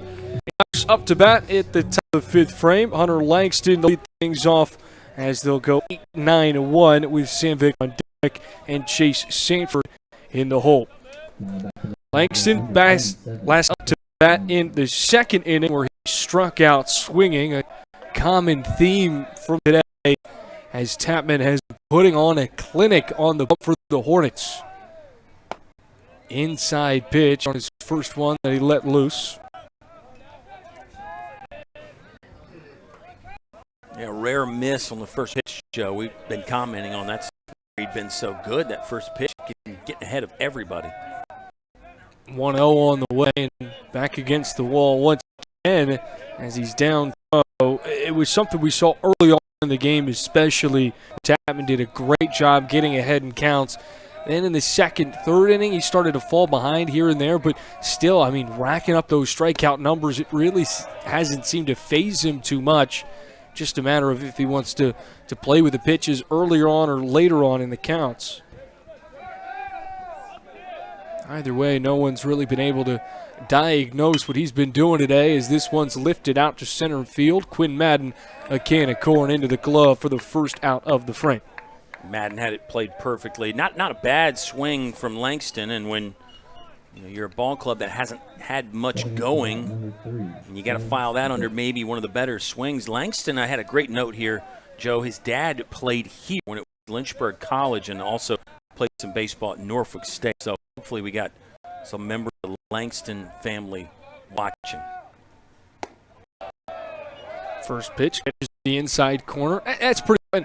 Cal, you've obviously been around this establishment a whole lot more than I have. How much do you think this ballpark has changed over the last 30 years? They used to talk about how hard it was to hit it out center field. The fence did move in at one point to center, and you can actually go back there behind the fence in right field and see where it used to go. There's like a flat area where the scoreboard is now. But, I mean, I think the bats changed. That changed a lot here as Tapman's got a 1-2 count. The field itself, to me, looks very similar to the way it used to. Improved to the batting cage, top on that, but it's got a classic feel to me, which I like. 2 on the way. Around Main Street, scooped up by Garcia, and a quick flip over to first to go 2 up, 2 down. The old heads, Joe, would talk about how hard, if not impossible, it was to hit it out to dead center. And you still don't see it very much. But it does happen. And I think, I mentioned the bats. I mean, in the old days, in the 90s, they were using bats that were -5. So the length to weight ratio could be -5. Now we're at -3. And the barrels were bigger back then. They were 2 3/4.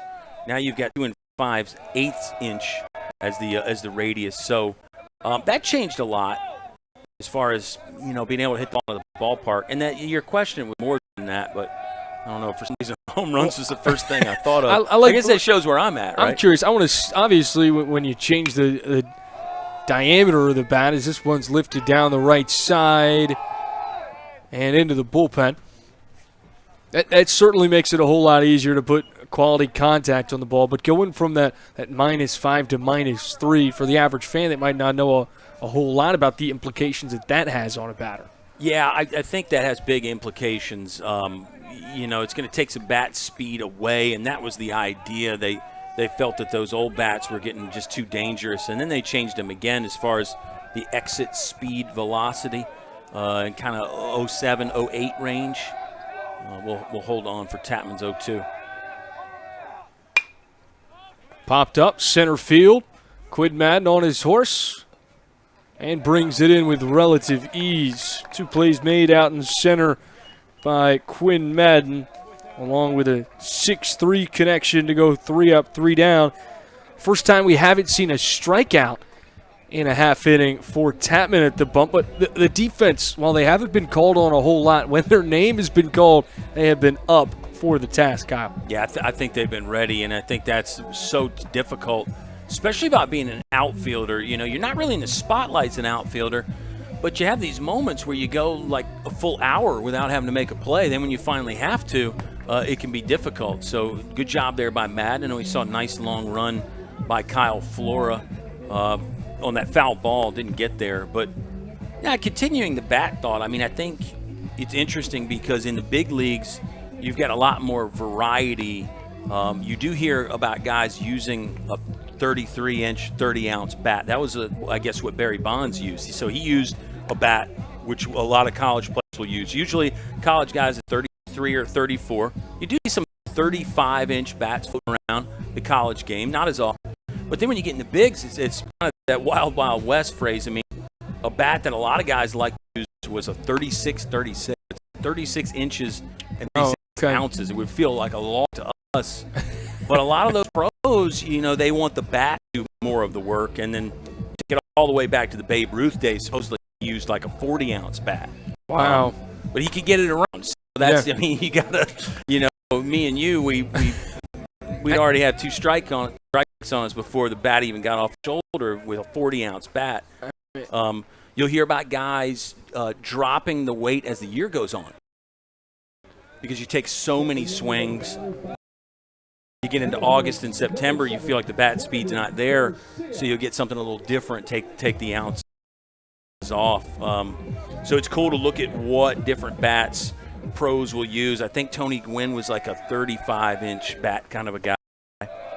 But it's fun. Less options in college, but there are still some options there to use. Well, that's what you got Ed Smith for, to really help you with the barbell, just going all the way around. York still on the mound for the Tigers. Down in the count 2-0 as Lynchburg is back up at the top of the order. Well, they'll go 1, 2, 3 with Garcia, Jones, and Pokerock. Combined 4 hits those as well. 2 of those coming from Garcia. Just a note, because I love pointing out when I was wrong. Coming in notably one of the shorter bats in history, 32 inches or 32.5 inches. Okay. So back to that 33-30s kind of standard in college. Tony Gwynn was even a little shorter than that.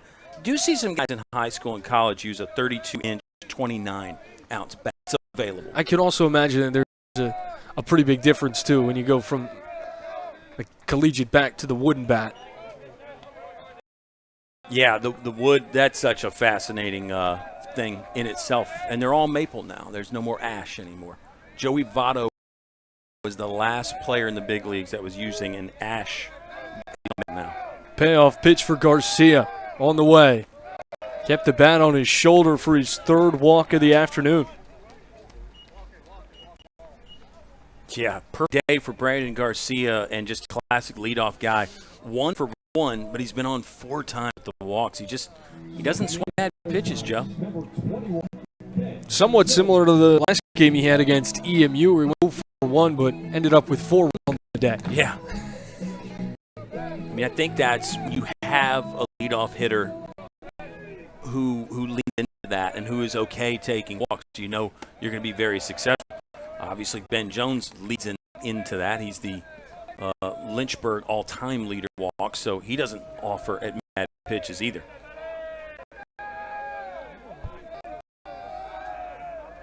Garcia on first.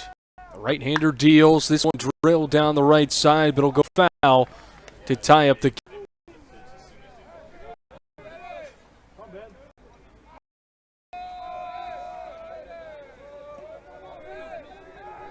York, a guy that didn't have a whole lot of work this season coming into today, has really found a way to slow down this Lynchburg offense.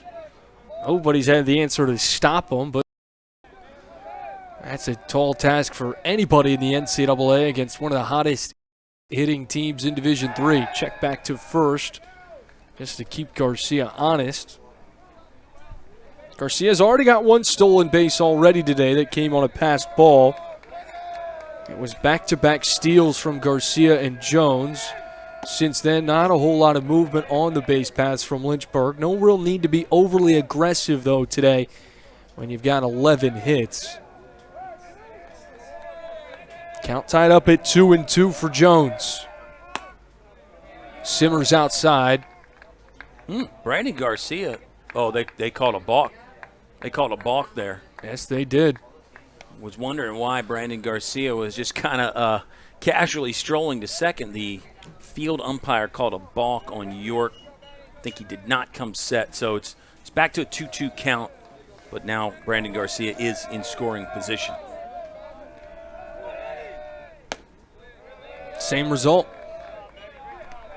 Count runs full. Garcia now in scoring position for Lynchburg.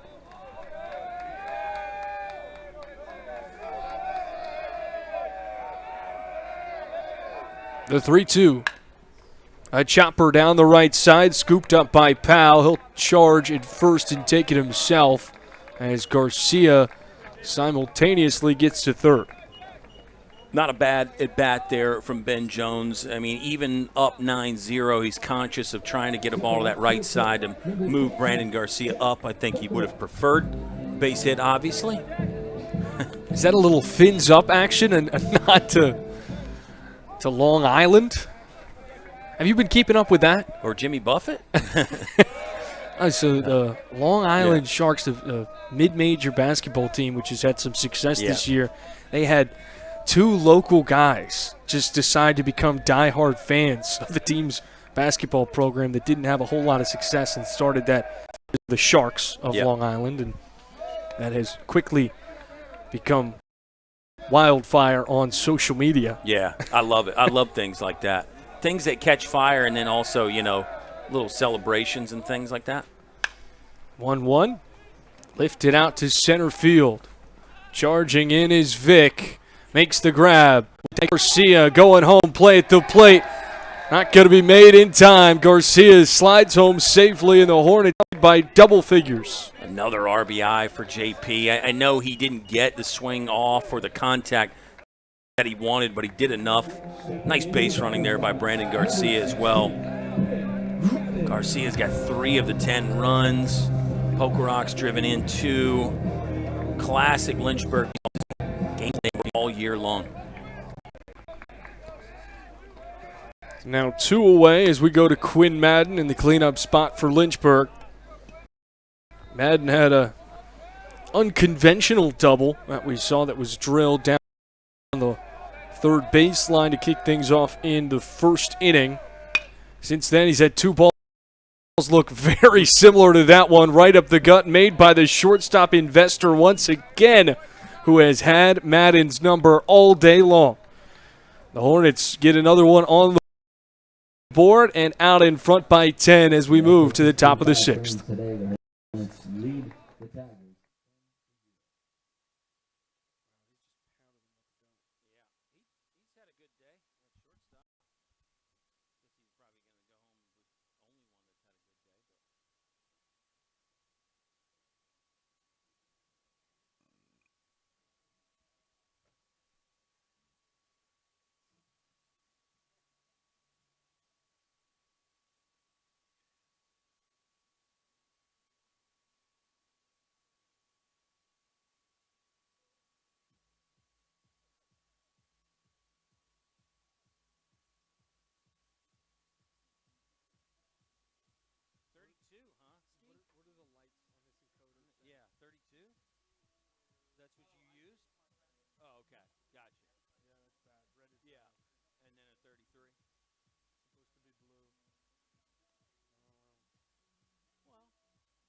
Daniel E. Wooldridge, class of 56 press box. I've kept my streak alive, Joe. I like to give the full name of the press box at least once a broadcast. I like it. And I think, you've been on a lot of college campuses. You get so many things that are named after people. Sometimes they become an afterthought. I mean, somebody's got to pay for it. That's true. That's true. But they shouldn't become an afterthought because, somebody did a lot of hard work. Either, like you said, with a donation, or they did so much for the school to get it named after him. Schellenberger Field falls under that. James C. Fox Field. And Daniel Wooldridge as well. Daniel Wooldridge was very big in the early days of the Old Dominion Athletic Conference. He was in charge of all the umpires and officials. He was that. Fortunately, probably developed a lot of enemies. But yeah, no. that's not a very loving job. It's a thing, right? Yeah, yeah. No, we have great here. They never get enough love, though. That's for sure. Logan Tapman has gotten a lot of love. 10 strikeouts. Swing and a miss from Connor Powell, who was punched out twice. Powell, sophomore, came in with 21 hits and only 1 walk. I think to the free swinging nature that I was talking about, Joe. I mean, if you've played for Hampden-Sydney, this is game 18. Swing and a miss from Connor Powell. Powell has started 14 of them now. If you see a guy only has 1 walk, to me that's an indicator that he's swinging at the first and second pitch a lot, and that's been the case for Powell here today. Swing and a miss, straight through 3 of them, as Logan Tyne will get strikeout number 11, and it brings up Jace Howell. And I'll get some dialogue from you on that. I mean, I don't think the first and second pitch is inherently bad, as long as there's still, some discipline there. Yeah, I'm personally more of a let's watch the first one and then swing the next 3 kind of guy. Powell has been aggressive today. It's worked for him for the season. I mean, he came in leading the squad in hits. He's one of their leaders in terms of batting average, slugging, on base percentage. I mean, he's been a really great bat for him throughout the year. But when you go against a guy like Tapman, where that's where he makes his money, he'll make you pay. Sure. And 3 strikeouts, all swinging from Powell today. I mean, that has not been the right cocktail for him. But he's stayed true to his identity throughout the year, and it can be really tough to say, this is what's given me success throughout the season, but today I'm going to try something different. Sure. That's so difficult about the game of baseball, and that goes into there's so many games. Your opponents get all this data on you, and Ethan Morotsky and I were talking about this pregame. You get figured out, and then how do you know as a player, do I need to change or do I need to stick with what I've been doing? Do I need to not swing at the first pitch because that's been working for me? That's what's so difficult about our game, and part of the reason why you can keep playing it, because it offers you so much nuance. And same thing with pitchers. They get figured out too. Yeah. So you got to adjust as a pitcher, or know when to adjust at least. At least maybe consider, do I need to make an adjustment? Jace Howell's got a 2-2 count. He'll pull this one foul. What I do think is a positive for this team in terms of what they've done throughout the season and the numbers they've put up and the tight battles they've had with high-quality opponents is this is a very young and inexperienced team. So when you have these kind of days for a guy like Powell, that's just part of the process, where he's a young sophomore that could be a real problem for this conference as the years move along, or even as the season moves along. It's so often that we see a guy in that sophomore campaign really midway through the year take a massive leap. Chopper over to second, underhand toss over to first. The second man retired. So I don't think anything that you want to hit the panic button on by any means this early in the season. I think there are a lot of positive takeaways from what Hampden-Sydney has done throughout the year, even if it's tough to try and highlight those on a day like today, where it's really all been about the man on the mound for Lynchburg. And Lynchburg's offense backing Tapman, Yeah. 10 runs. Yeah, no, you make great points about Powell. I mean, he's a sophomore, came in hitting .356. That's you can do that against quality competition. You can really be a force. So yeah, you said it. You have a day for 3 with 3 strikeouts. That's the nature of this game as well. And he's another guy that's cut some ODAC play. He's another one of the Richard Bland transfers that's made his way into one of the premier conferences in Division III, but a guy that had a whole lot of success during his high school tenure as an all-state performer. So this is a team that is working in the right direction. And I think the win number certainly reflects that at this stage of the season. Seth Truesdale is the batter. Struck out his last time up. First time he had that ball to the third baseman, Mo Shear. Kind of a run-through play. Moshe's throw was a bit high. He initially called it a hit.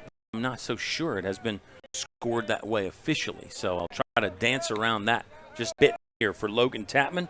We're top of the 6th. Tapman has struck out 11, has walked 2. Truesdale, one of 4 base runners. Gibbert's been on twice with walks. The 2-1. This ball's hard. Oh, Brandon Garcia took it out of the sky. How about that, Hollywood? Lights, camera, action. To sky up and snare one. We'll go to the bottom of the 6th. And Tapman 3 up, 3 down. Again for the senior righty for Lynchburg.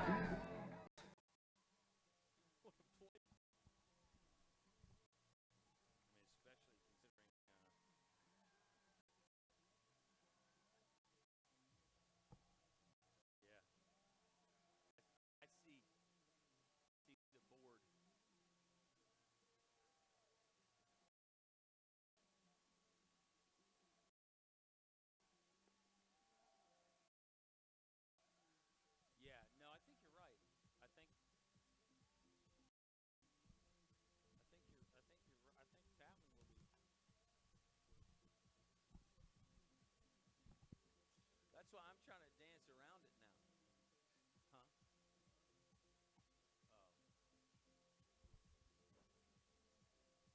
Okay. Yeah, that's why I was trying to dance around a little bit. Because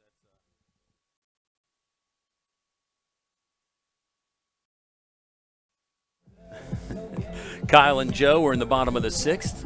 Lynchburg leads 10-0. Hornets looking to tack on with Joe Munitz, Sean Pokerock, and Kyle Flora due up. Still York working for Hampden-Sydney. You know, you mentioned York last inning at one point, Joe. He hasn't done a bad job. No, not at all.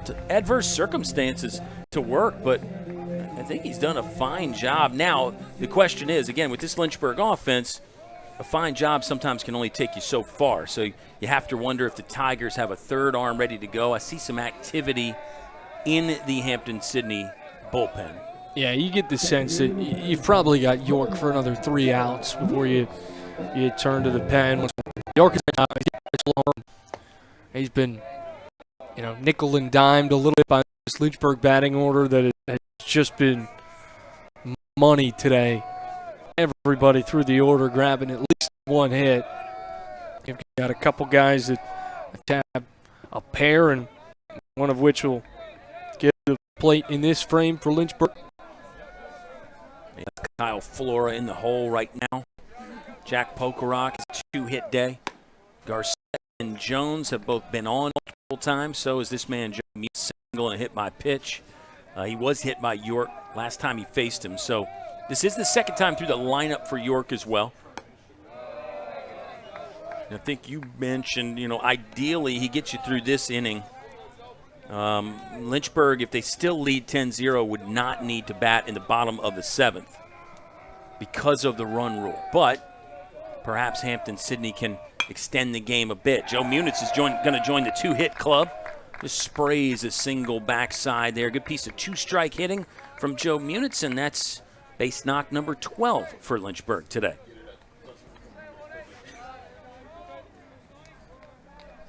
Sean Pokerock, the catcher, has a 2 RBI triple. He's also walked and grounded into the double play. 2 double plays since York has been on the mound, so the defense has backed him and done their part.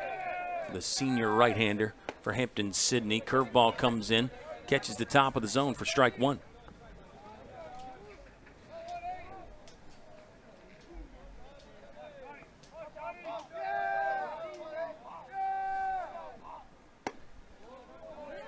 Hornets are back in action against Guilford. The Quakers will host the Hornets. That's on Saturday.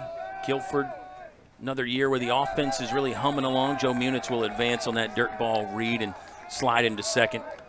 The offense for Guilford is there. It has been there for basically the post-COVID era. Just need to get their pitching to go along with it. Sometimes a high-scoring game when you go down to Guilford. Fun place to play down there on campus. They've got kind of an old school field down there for the Quakers, Joe. Yeah, I'm a big fan of their basketball facility as well. I think they might have the oldest one in the conference. Yeah, that's a good point. I know you're a fan of Hampden-Sydney's basketball Oh, big arena. time, yeah. You got to call a game there. Were you were you courtside or were you up there in the rafters? I was up in the rafters, yeah, which I'm honestly a big fan of. Yeah, I like being cool. up there. Hampden-Sydney's baseball field has got some great old school vibes. They've done some touching up and refurbishing over the years, but they got a lot of brick. You know, it gives you that classic college campus field vibe. Nothing wrong with a big stadium. Those are cool, too, but I like those old school kind of fields. Oh, Sean Pokerock just nails one into left field, waited on a breaking ball perfectly. Joe Munitz actually didn't get a great primary or secondary lead, so he'll hold at third. Runners at the corners now with nobody away, and it's Kyle Flora who's number 2. Been on board all 3 times, got hit by a pitch his first time up. Sean Pokerock joins the 2-hit club, Joe. Numbers are starting to add up. Yeah, absolutely. And I talked earlier about the kneeling and diming against York, where it hasn't really been a whole lot of extra base hits going against him. We saw that home run for Shear, and prior to him, Bynum gave up that odd double to Quinn Madden, and then the Pokerock back in the second inning. But other than that, it's been all singles all day long, and Lynchburg's speed on the bases have really helped him extend this lead as well. Oh, boy. High hopper to the shortstop. Flora's going to beat it at first. Run will come in. Flora will get an RBI there on the fielder's choice. One more run comes in. That makes it 11. That also means Lynchburg will extend the run-scoring streak they've scored in every inning in this ball game. And here's Eli Carroll, lefty DH, is 1 for 3. That was a good get-off right there from Flora. It looked like it was about to become the third 6-4-3 double play of the day for the Hampden-Sydney infield, but it was a quick feat. Help him pitter-patter over to first and beat the toss. Yeah, he can roll. We've both been complimentary. The shortstop, Mason Lester. He's had a good game for Hampden. He's had to do a lot of work, moving in every direction to make some plays, but he had part of those double plays and solid out there as a first-year position to play for anybody, but especially if you're a frosh thrown in at shortstop. Another learning curve. You're going to have some growing pains. 2-0. Swing and a miss by Eli Carroll. 2 balls, 1 strike. Kyle Moshier on deck. Hey, that was Moshe's 100th career hit, too, on the home run. How about that? Got 90-plus at Roanoke. But his college years, he's got over the century mark, and Ben Jones got 200 in his first at bat, 200 career hits for Ben Jones. So we've had some history already on the diamond today, and we might have some more in this ball game before we're through. Man, might be a double play chance for the Tigers. They get one. Not at first, though. Yeah, that's a tough one to make. He got him fading away, but with the spectacle that he's put on today, wouldn't put it past him to try and put that one together. But another 6-4 fielder's choice for you scoring at home. Yeah. 4 of those at least, maybe 5. Yeah. So it could be an assist record as the history for Mason Lester. Somehow I doubt it. We're going to get a pinch runner here at first. But, no, you never know. It'll be Parker Cato running at first for Lynchburg. Parker Cato, the sophomore, checks in to run for Eli Carroll. So Carroll's out. Cato is in. And here's Kyle Moshier, 1 for 3 with the solo home run. I mean, I shouldn't say I doubt that it's an assist record. Those numbers are a little bit harder to find. But it's not like it's out of reaching distance at this point in the ball game, though. It feels like he's gotten one every inning. I mean, you want to count them?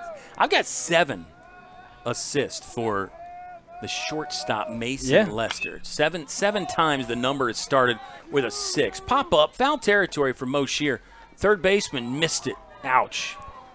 It did drift fair, but that doesn't matter because it touched in foul ground. And was touched by the fielder in foul ground. You know, interestingly enough, if he whiffed it clean and then somehow the spin took it fair, that could have actually been a fair ball. Clipped the leather there from Jace Howell. He'd like to have a reprieve and a 1-1 count with 2 outs and a runner on first. Bottom of the 6th. Hit well to the right center gap. Long run for the right fielder, Sanford. He'll get there, though. And we're done with the 6th. Lynchburg adds 1. Hornets 11. Hampden-Sydney 0. Last chance for the Tigers. They need to get on the board to the top of the 7th. It's coming your way. Fox Field. This is LHN on Flo.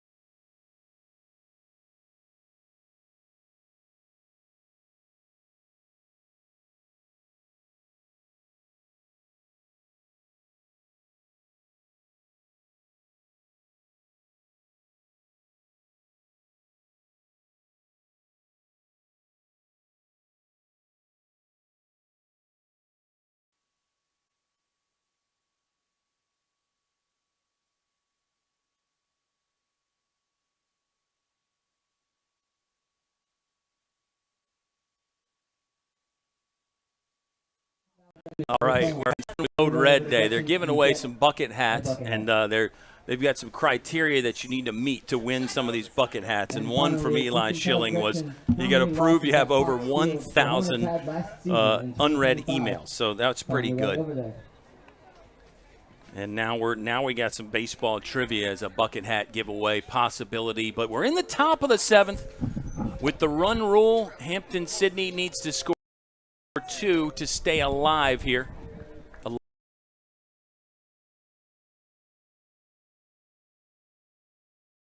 Credited with 2 errors, 7 left on, 3 in scoring position for Hampden-Sydney.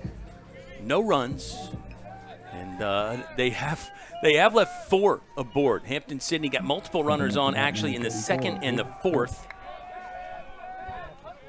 Tapman from the windup. With nobody on and nobody out. Twirling a gem and hoping to finish off a gem here at Fox Field. And he's up to 89 now, 90 pitches on the day. So they are certainly letting him go out there and have some fun and put up some record numbers for the Hornets. He's already made some personal history with a high strikeout mark, 11 punch-outs. Previous high was 8. He did that twice this year. There is a little activity in the Lynchburg bullpen. Maybe a just-in-case.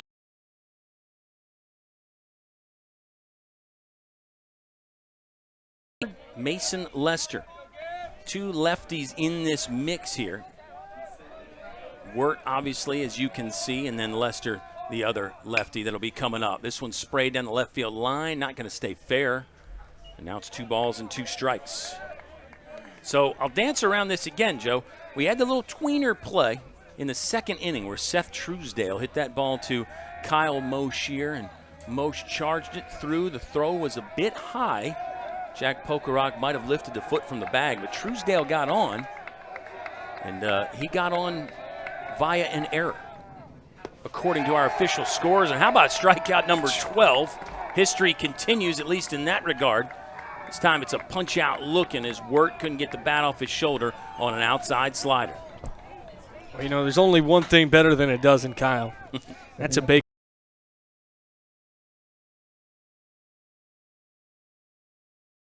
Arnold has injured for a lot of his Hampden-Sydney career. This is going to be at bat number 1 of the season for Matthew Arnold.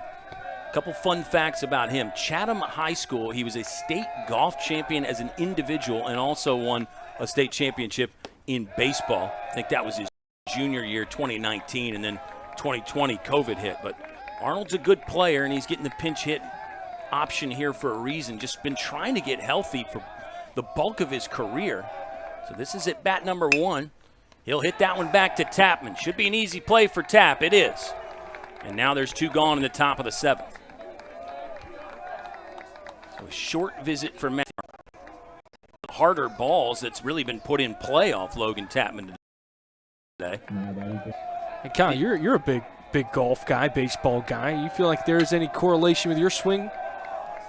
Ryan Dugan's a freshman pinch hitter. Yeah, I do. I think it is. I think there's some similarities there. You use parts of your body, but it is a different swing. But I think there are some similarities. Definitely a different swing, though. I think you hit on something there with Arnold. His was very different, almost like he was consciously trying to keep the golf swing out of it. 1-1 count here to Ryan Dugan, first-year man from Virginia Beach. Tapman in the windup again. 2 gone. Top of the 7th. Tapman just missed the outer black.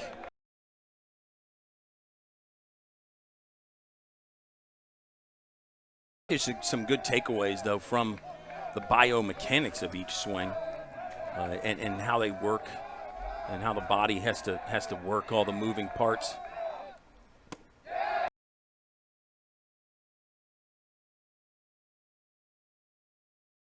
Here. I don't disagree with you, especially after that. Get him to chase, paint that outer edge. Dugout really coming alive for Logan Tapman. 2-2, 2 gone, top of the 7, 11-0 game though, so this might be the pitch. Got another one, 13 strikeouts, ball game, and it's a no-hitter for Logan Tapman. He just Hampden-Sydney through 7 innings. We had one that we thought might have been a hit in the second inning, but it was officially ruled an E5.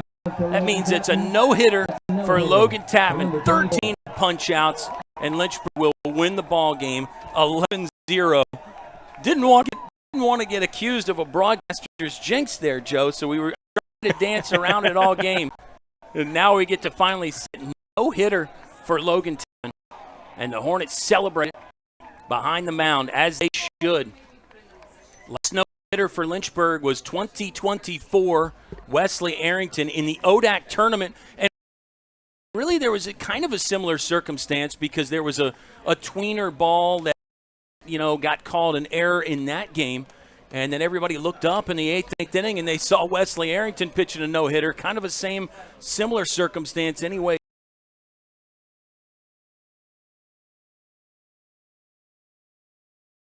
Makes 2 errors, but it's no runs and no hits for Hampden-Sydney. And Lynchburg gets the victory to move to 13-3.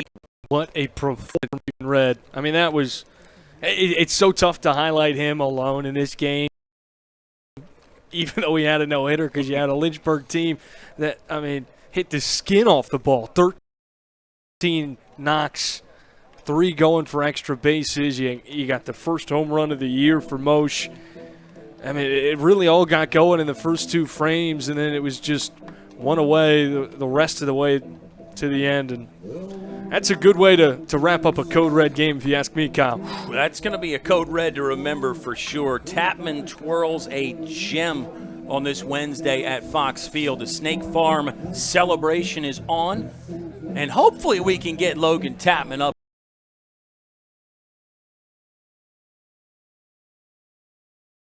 Got to go up there and talk on the broadcast. So we will not miss this opportunity. We'll hang out here for a moment. Official box for Hampden-Sydney. Not going to look great. Tigers go to 10-8.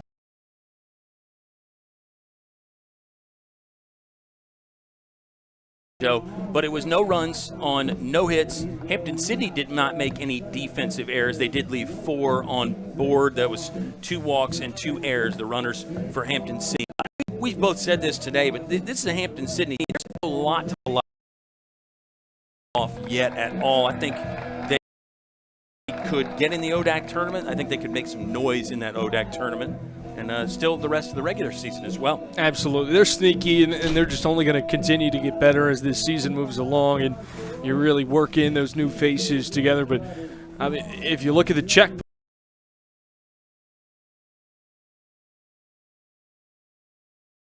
of this ball club, it's just a tough conference. And, that's just any way you cut it, you're going to have to play the Lynchburgs, the Shenandoahs, the Bridgewaters of the ODAC. I think that this team could really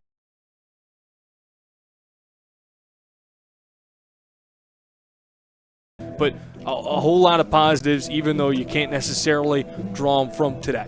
Yeah, you mentioned checkpoint. Great word, because after the Washington and Lee doubleheader, they'll be exactly halfway through the season. And we didn't have to wait long for Logan Tapman. We're going to get Tapman with the headset. Mr. No-hitter himself, Mr. 13 strikeouts. Talk about good golfers. Logan Tapman does it all. Tapman, congratulations, man. Give us some initial thoughts, and then we'll dive into it a little bit. Obviously I'm pumped.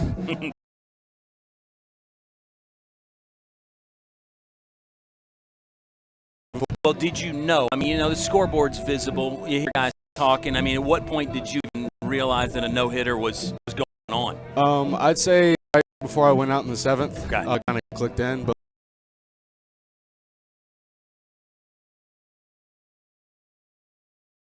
three strikeouts. So I was more worried about 3 strikeouts than letting it hit. So I think that just took my mind off of actually letting up a hit. Love that. I mean, all day you were kinetic, guys. Strike one. Talk about how important that was, sticking to your plan, and the target was. It seemed like you were hitting it most of the time. Yeah, I mean, it's huge. Obviously everybody goes through it, but like I've had times where I have to battle back, and that's the hardest thing to do. So if you can dial in on strike one, it's a lot easier. Slider looked to be really nasty out there. Tell me about the slider. Tell me about the fastball and the changeup. I mean, slider was obviously working. Slider was the go-to pitch. Fastball was also there. Changeup, I mean, it was moving well, just couldn't locate it very well. But I mean, as long as I got the slider, it'll play. So. Well, you were there when Wesley Harrington threw that no-hitter. I mean, this is the first Lynchburg no-no since then. Obviously, you played with Wes. You learned from him.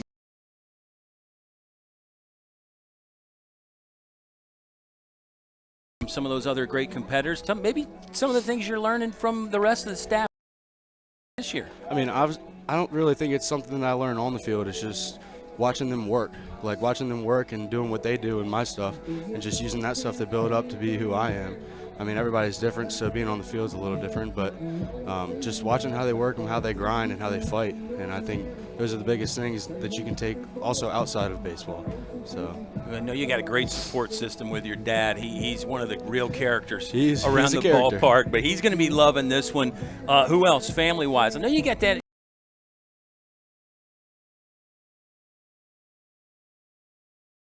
Something here on campus and something with your family that you do have a great support system behind you. For sure. I mean, it's awesome.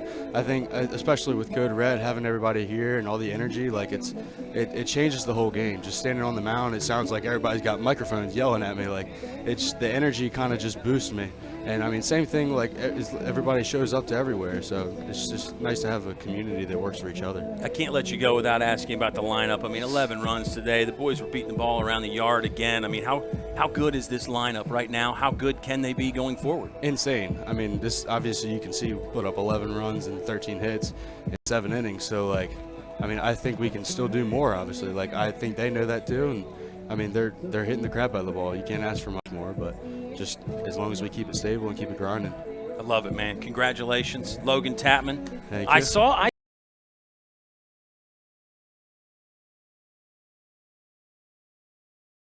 against EMU. Was that better than a bullpen for you? I mean, am I reading too much into that? No, for sure. I'd much rather throw an inning or two on the weekend than come down on a Sunday morning and throw a bullpen. Okay. So, and definitely a boost of confidence. Obviously, my outing before wasn't great. Sure. But, so, I mean, just getting the ball in my hand again and having a little bit of positive outcomes.